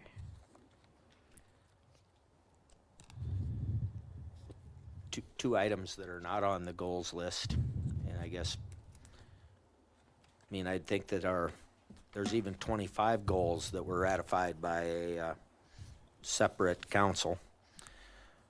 But Title VII and a city administrator job description should be number one on the list of goals.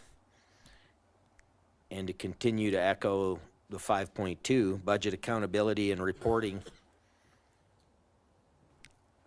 for transparency is straight item number 2 that should be on our list of goals. Many of the goals as we scroll up and down there that are on there are, we can't remove those. But most of those, now that we have changed, because these were ratified before we were under city manager, many of those could be the mayor's goals. And I'd love to see the mayor provide a list of goals, but council's goals are the things that fit into the legislative side. Budget, information, reporting, transparency, those sorts of things that the council can work on. Directing staff and doing those sort of things, we've beat that to death on, that's not in council's purview. So addressing the division, and it's the same sort of discussion, the division as we go through the growing pains of legislative versus executive. That's where we need to make sure that, this is titled as council goals. And that's not the case anymore.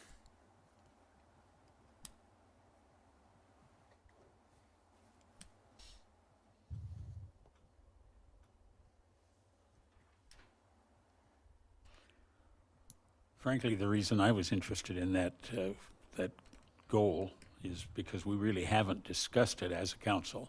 It's alluded to, and with some of the people within the city that we discussed, we see those things.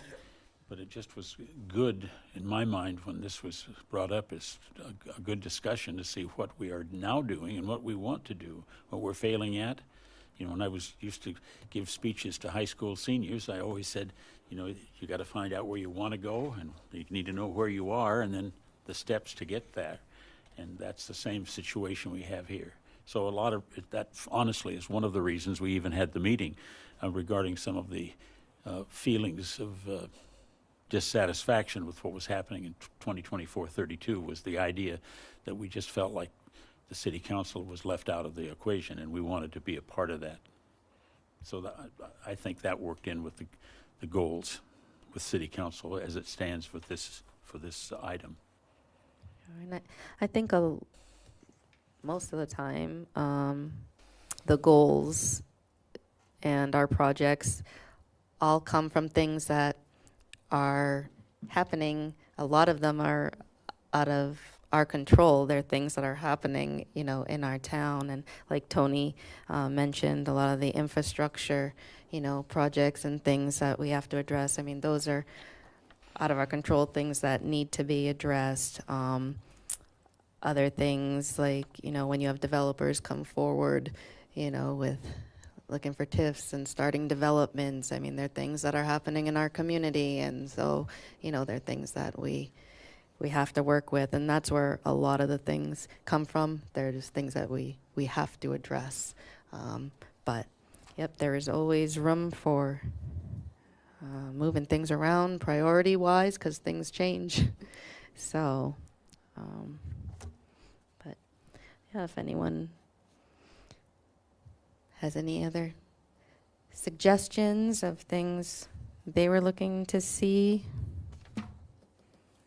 prioritized or added, or I just reiterate my statements earlier that city administrator is probably my number one. yep, so that Title VII, absolutely. Yeah, and I do think budget, for me, would be a big one. That's probably just an ongoing, that's not a goal that we accomplish and move past. I mean, that's obviously something that's every year, but that would be just because of the financial situation that, So maybe really looking at the 2025 and trying to get that put Yeah. together the right way type yeah, of thing. yeah. And, just making sure that we all can understand it. And, I mean, there's people sitting up here that are probably much better at that than I am, but, I guess the more transparent we can make it, obviously for the citizens, but for our understanding as well.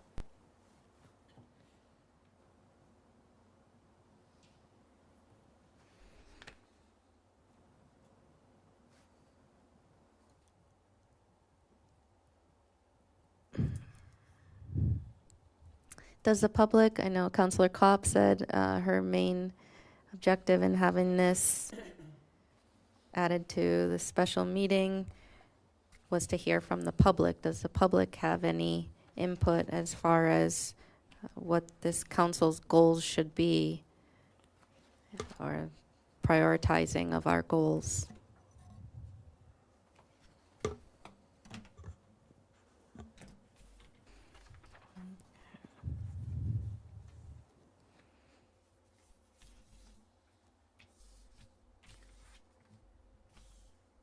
Well, we had a couple of suggestions of things that we definitely do have to focus on with change. So I think that's kind of inevitable. I mean, we can certainly put them down on paper as a goal.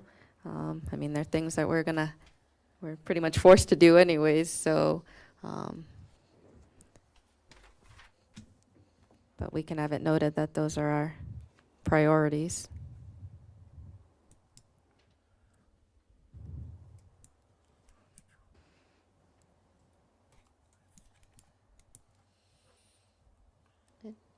I guess, are we ready to move on?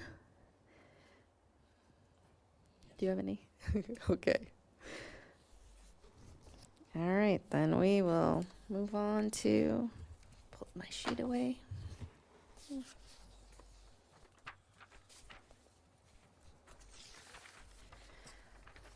On to that fourth item that was requested, and that is a discussion on Title VII and the city administrator job description. And Councilor Kopp, I'm sorry, I cut you off earlier, and is this the part that a lot of what you were saying would fall under, I think? Yes, but also may I make a comment in general about the 4 items? Yeah, sure, and sure. the need for a special meeting, sure.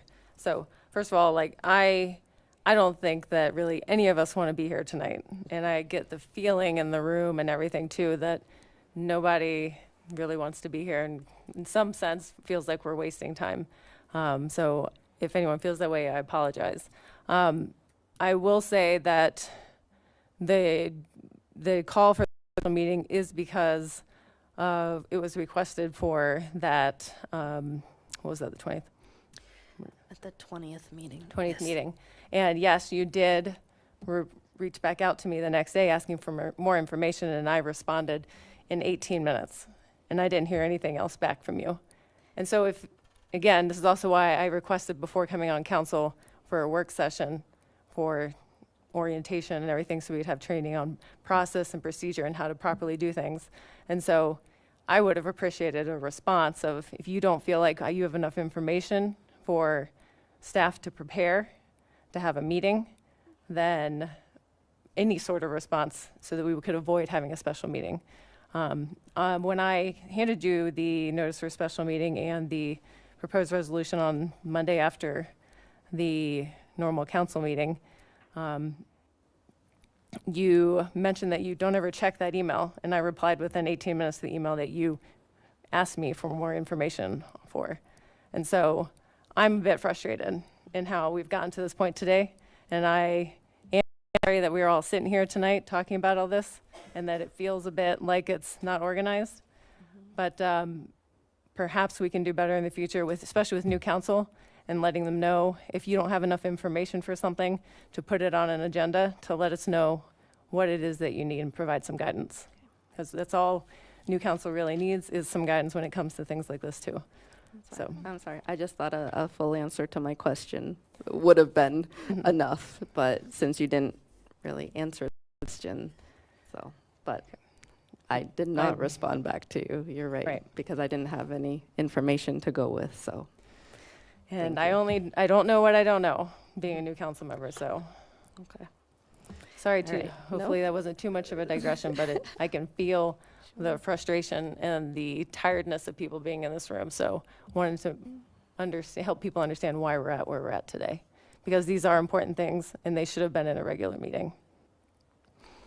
Well, I think even at a regular meeting, this would be the same, because was no information for anyone to prepare for, and that's the problem with tonight. And again, And it would have been the same issue. And I don't for mean to that speak over meeting. you, but again, that's where it would have helped to have greater orientation for new council. And when we are requesting something for a special meeting or for something on an agenda, if you give us guidance of how that typically goes and what you need, being new council, that would be incredibly helpful and help us actually be productive and efficient. We can do a whole lot better with communicating. So all I ask is that we do a lot better with communication, especially when it comes to new council moving forward, please. Anyways, the next item, would you like me to talk Yeah. about that? Absolutely. I think it's pretty self-explanatory that we all need to work on this as number one priority, Title I, reworking that. The city, as everybody knows, voted on changing the form of government so that there is no longer a city manager. And so there is a lot to rework in here, and wanted to bring this to the table so that everybody could have their input and we could all start that process.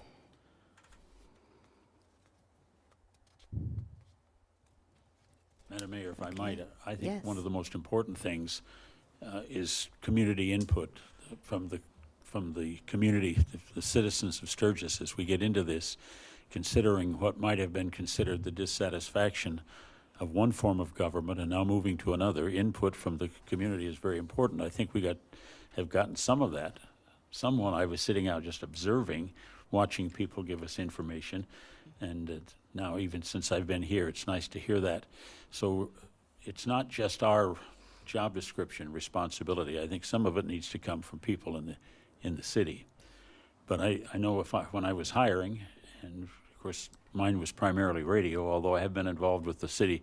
When I was in Watertown, I was the chamber manager or the chamber president, and when you're hiring, you put out the word, but you have to have a pretty good idea of what you're looking for. So we have to have that list first. But I think there's many people within our community who may have already worked in it. I've heard lots of names given out. So I'm hoping that we'll come quickly with a issue of what it is we expect from a city administrator. I'll kind of jump in here.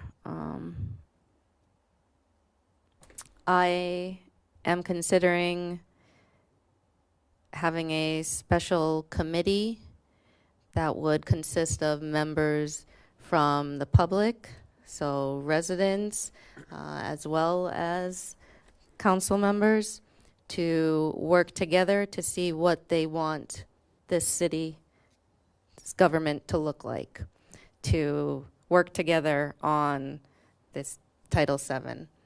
So, and then we would have input from people from the community at all different levels. So they can have that input as far as what they want to see.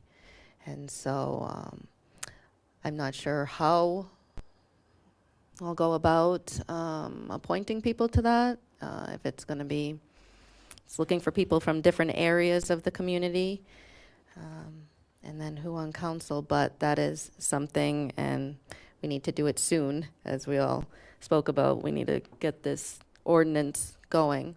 So that'll be coming in the pipeline pretty soon as I figure out how to get that committee together.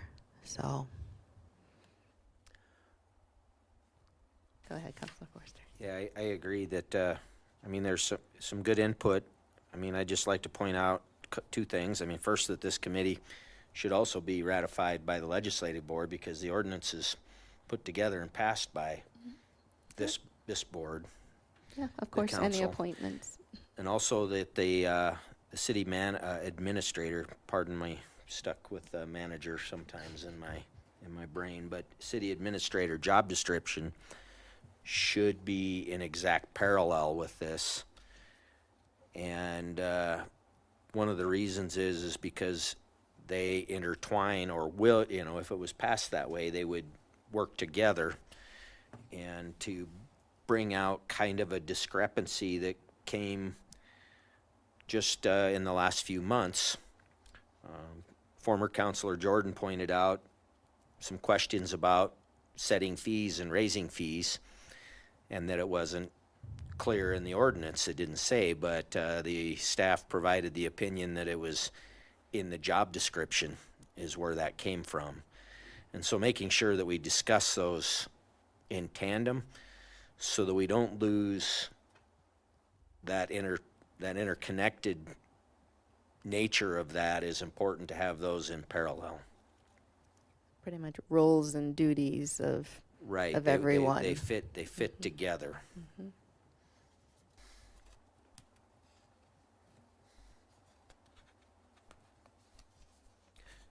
So do you expect that to, is that something that's going to, I mean, here we are into the month of June. Like I haven't, I mean, and I'm open to suggestions. I mean, how many people? I mean, this can be anything from 5 to 15, 20 people. I mean, what suggestions anyone has as far as putting this committee together? Is the committee going to be public facing in their discussion?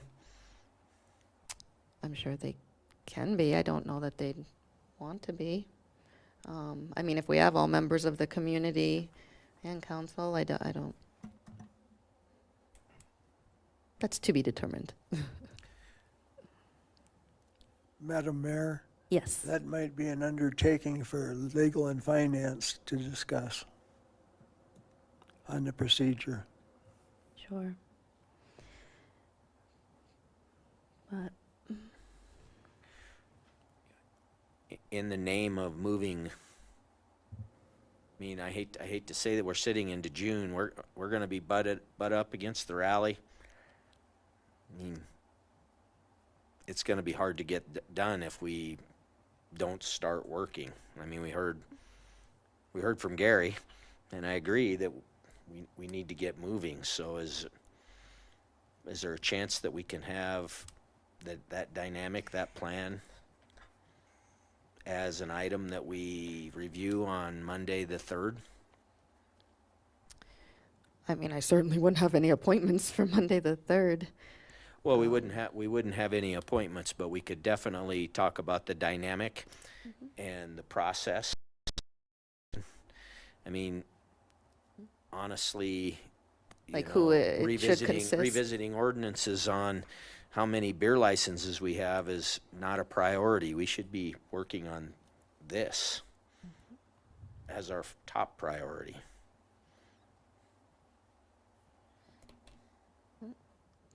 Definitely agree. It's something that we need to get moving on. So,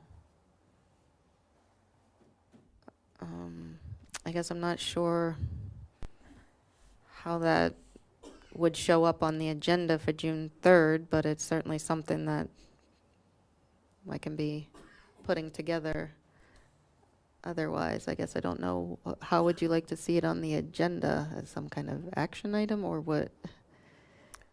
Because I don't know that it really would need to be. Well, officially, I mean, I agree that it needs, I disagree. It needs to be an action item because The appointments would need to be, it's I don't, that's what I'm wondering, what part of it would need to be an action item before appointments to it? would guess. not council be involved in the formation of the group? Well, Would it, what- I guess right off, I would think it'd be a resolution saying that we form this short-term committee. And I guess truly, if we were going to bring back this rewritten 2024-32, maybe it needs to just be part of it. That we change the term manager to mayor, and that we form this committee made up of, Like consisting of X number of members from the community, X number of council That- people, that seems Okay. reasonable to me. I mean, hopefully there's concurrence within the council. Well, in the past, mean- how many people were like, sorry, city manager, in the past, I know there was citizens on that, how many were seated on that committee? this is all stuff I'd have to, are you talking about the one that was the subcommittee, the city manager subcommittee? That was all No, this council, was like, when they were picking the city yes, manager. many, Okay, many- 13, yeah. I 14, think that 15 would years ago. 'Cause require I know there some, was a committee, and I had talked to some people that sat on that committee, but I never knew how many number of citizens were on it. right, If that would be a template we could use this time around. sure. Like I said, that was before my time, so. Right. Madam Mayor, Yes, we sorry, have the Jim. media here, and it would be a good time perhaps to ask them to make that notice that we are looking for people that have an interest in the future of Sturgis to like any other appointment that you're going to make, or you could have people apply, or at least make it known that they would be willing. I know all of us have people in the community that we know at various degrees. Some are older and some younger, and some are leaders and some are followers, but they all are necessary. And so I think with the media, that would be a good way to at least get it started, to get names to you, at least one Well, I'm way. sure the media's gonna have something out there regardless, just after tonight. To your question, Tony, the folks that sat on the committee in 2011 when we went through the recruitment process were the mayor, Councilmember Tim Potts, Councilmember Joe DeJarlis, Councilmember Jamie McVeigh. I'll let you write. Okay, so that was three. or four. So it was the mayor, Yep. Tim Potts, Joe DeJarlis, Jamie McVeigh, so 4. Okay. And then it was Kirk Chafee as a community representative. It was Bryce Flint as a community representative. Okay. It was, and Pat Kurtenbach, community representative, but also obviously with the SEDC. Yep. Bernadette Usera was a community representative. And then Rick Bush sat as our department head representative. And then I was the facilitator for that. And I believe they took applications. Okay. I don't recall how you appointed them. I just don't recall. I'd have to look.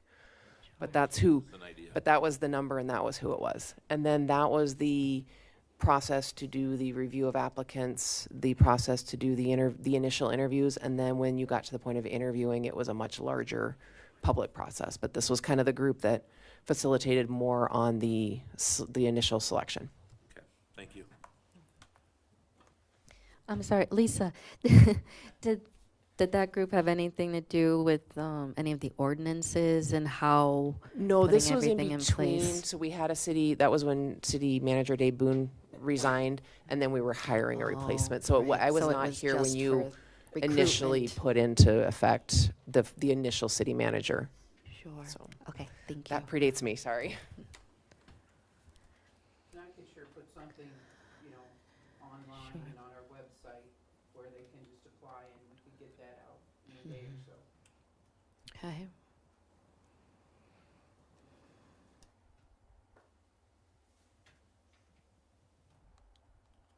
All right.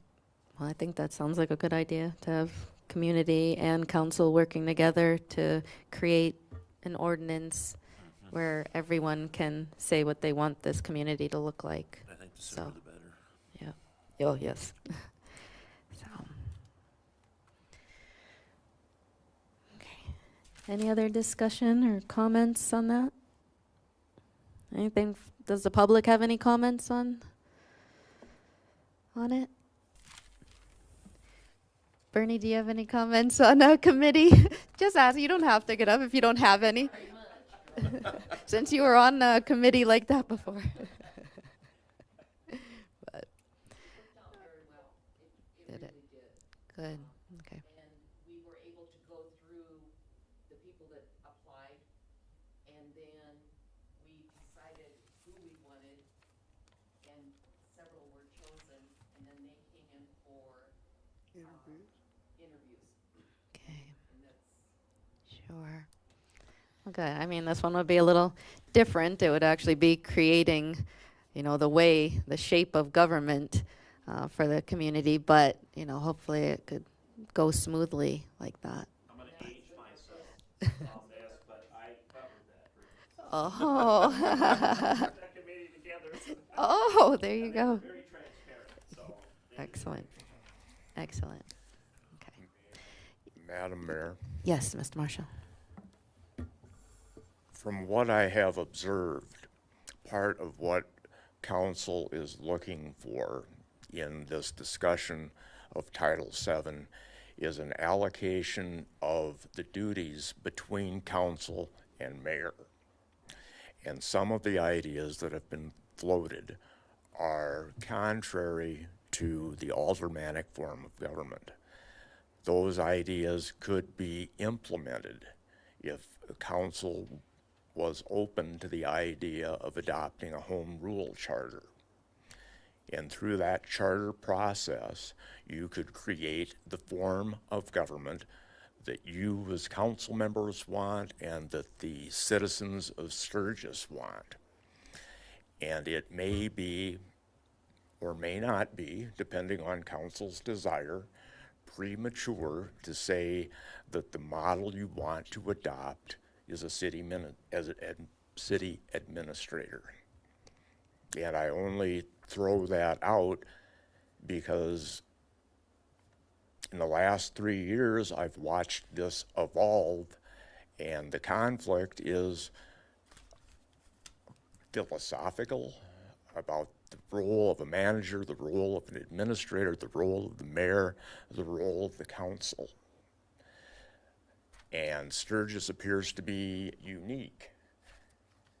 So you may be best served by at least giving some consideration to a home rule charter that would allow you to write what fits Sturgis in its unique circumstances. So, as far as Title VII goes, then how does a home rule charter and Title VII mesh? Does Title VII say we have a home rule charter? Well, your home rule charter would in many ways be considered to replace Title VII because it would do everything that Title VII does and do things that Title VII can't do. And when I say can't do, it is the relative role of council and your chief executive officer, and a clear delineation of those roles and how they fit together.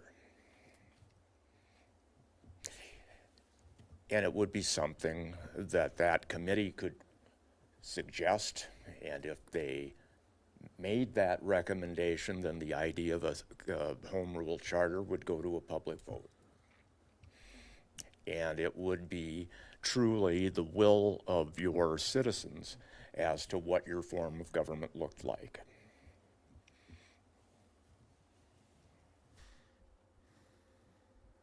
I guess I don't know what that process looks like. So then would we be in limbo because we don't have a Title VII, and then could this be done as quickly as changing ordinances in Title VII? May I respond? Yes. I think you can have that stopgap measure by replacing city manager with mayor. And that would function in the time it takes to decide if you're interested in a home rule charter and whether the public is. Because changing Title VII to reflect a city manager may only address some portion of the overall concern about how the city's governed. That's true.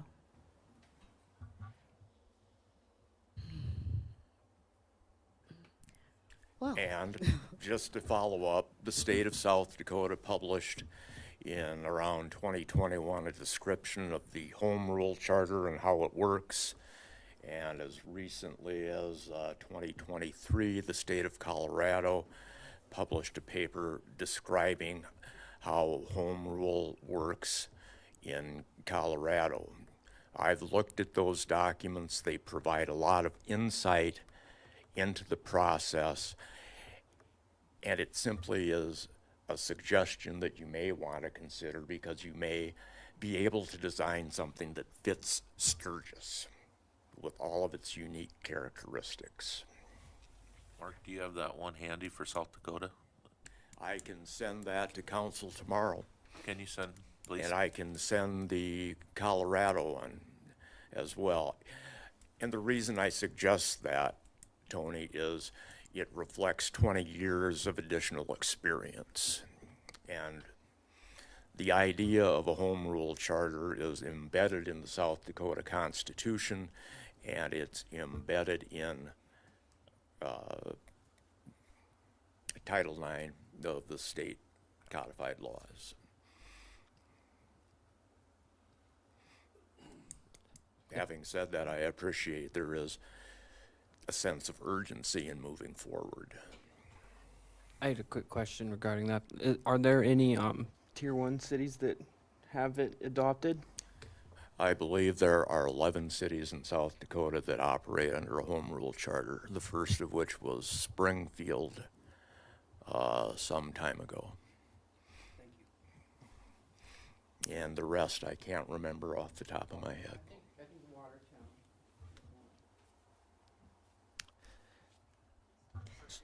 Lisa has some info. The list. At least what we think is the list. This is what Mark had sent me. Aberdeen, Brookings, Pierre, Sioux Falls, Vermilion, and Watertown. And then there's several smaller cities, Beersford, Elk Point, Faith, Fort Pierre, and Springfield. That's just kind of what he had collected from various internet sources and emailed them to me. So I have a computer. Nice. Thank you. Mayor? Yes. The home rule basically circumnavigates state law, correct? Is that? It flips state law on its head. State law says that a municipality has all of the powers granted to it in state statute. The home rule charter reverses that and says that the city has all of these identified powers. So you literally get to pick and choose how you want to design government. Does that eliminate our ability to use legislative audit then? Absolutely not.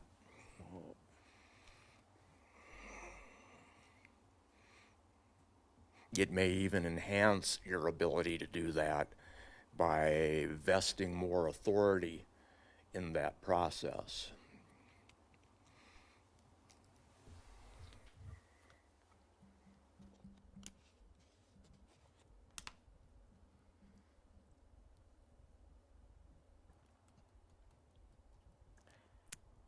I guess I'm trying to think of how to move forward. I wonder if this is something we should get more information on.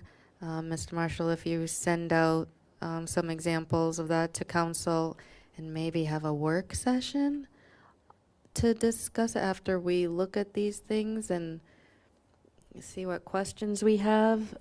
I mean, maybe. And then also 'Cause read I through don't- his information. Right. So maybe having a work session.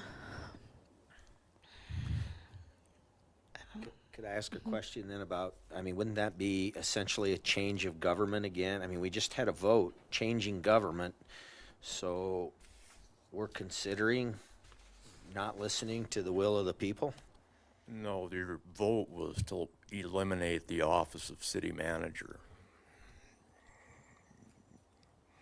And that is not the same thing as a change in form of government. And that is what the Supreme Court said in the Bond case, that your vote took place under Title 9-5 to employ a city manager and not under Title 9-11 for a change of form of government.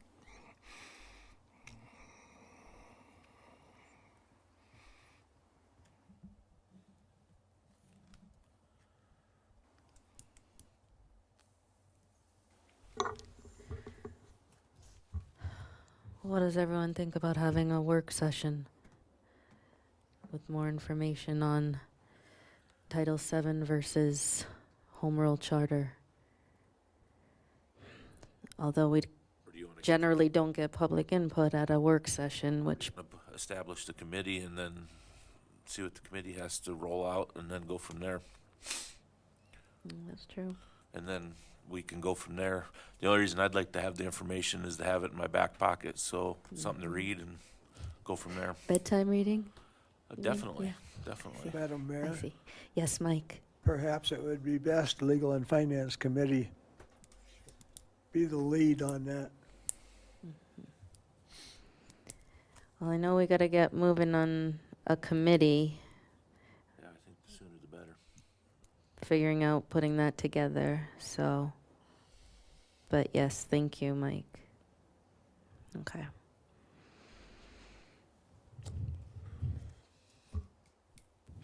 All right, this was all still part of that 5.4 discussion.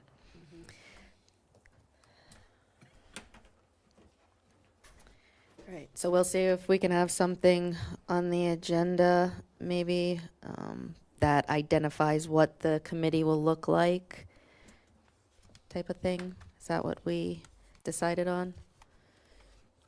Okay. Part of the I don't, resolution? I guess, I'm not sure how that would really fit in that resolution, but I guess, it'll be somewhere. But we're not talking about an action item for home rule. No, we're just talking about the committee right now, and then maybe, like Tony mentioned, maybe the committee, once we get some people from the community and council, can kind of decide and look at all of that. Okay. All right. Any other comments from the public on Title VII? Okay, we'll move down to something a little more simple. 5.5 is consideration to confirm mayor's appointment of Charla Smith to the Parks Board. This was someone that I'd pulled from my last list of appointments, but need to put her back on there, so. Is there a motion on that? Okay, that is a first by Jim to approve. Second it. Second by Tony to approve Charlotte Smith to the Parks Board. Any discussion? Questions, comments from the public? Okay, all those in favor, please indicate by stating yes. Yes. Those opposed with a no? Okay, that passes. And next, we do have some items for executive session. And there is anticipated action after exec. I would imagine maybe half hour for exec. That sound about right? Madam Mayor, the contract action is relatively brief, and I don't believe controversial. Right, that's after exec, though. I'm just wondering how long we might be in exec, so anybody that wants to But it be would here be for that. one of the items for discussion in Oh, I exec. see, okay. All right, so I would say maybe exec just half hour tops-ish, but don't make a liar out of me, everyone. So, Is there a motion to go into exec?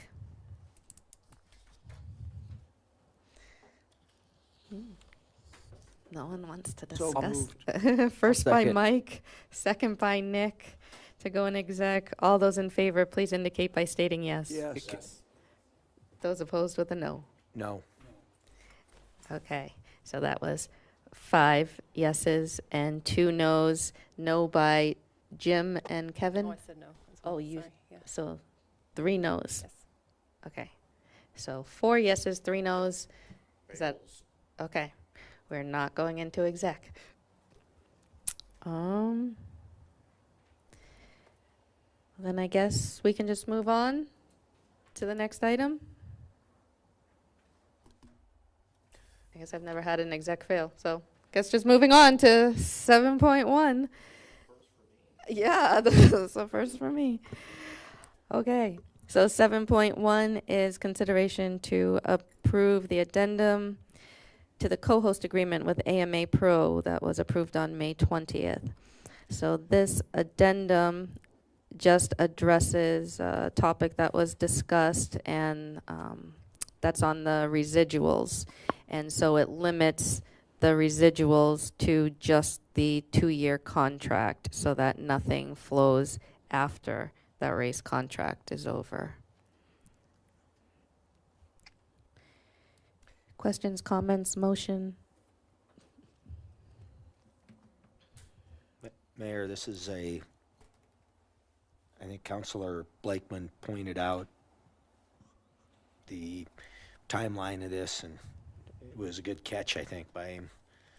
Yeah, I just, at the last meeting, it brought up that it, it didn't specify a duration or a length. I assumed that it would be just for the length of the contract, but it didn't state that specifically.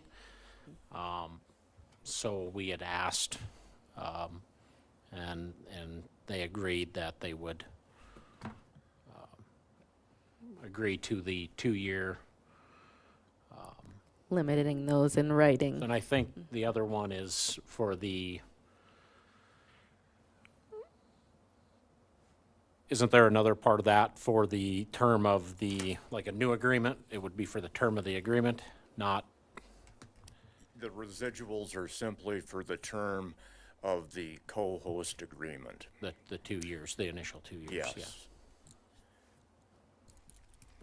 And if I may, Madam Mayor, Yes. the contracts, the sponsorship contracts are under negotiation by AMA Pro and by Lance. And as to the specific sponsors and whether they are event sponsors or series sponsors, I have no additional information at this time.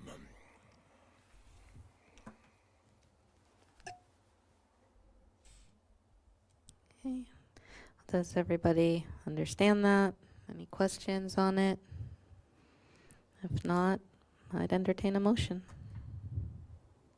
I'll make the motion. I'll second. That was a first by Jesse and a second by Jim to approve that addendum to the co-host agreement. Any further discussion? Just shortly, I would just like to say, again, thanks, Jess, for that, but it just shows again, this group, how eager they are to be here and how willing they are to work with us, and that's nice. So thank you for making that happen. Indeed. Any questions or comments from the public on this addendum? Okay, not hearing anything. First and second on the floor to approve. All those in favor, please indicate by stating yes. Yes. Those opposed with a no? Okay, and that passes unanimously. Up next, we have to adjourn. Is there a motion to adjourn? Motion to adjourn. That is a first by Ruth, Second. second by Nick. All those in favor of adjourning, please indicate by stating yes. Yes. Those opposed with a no. All right, we're adjourned.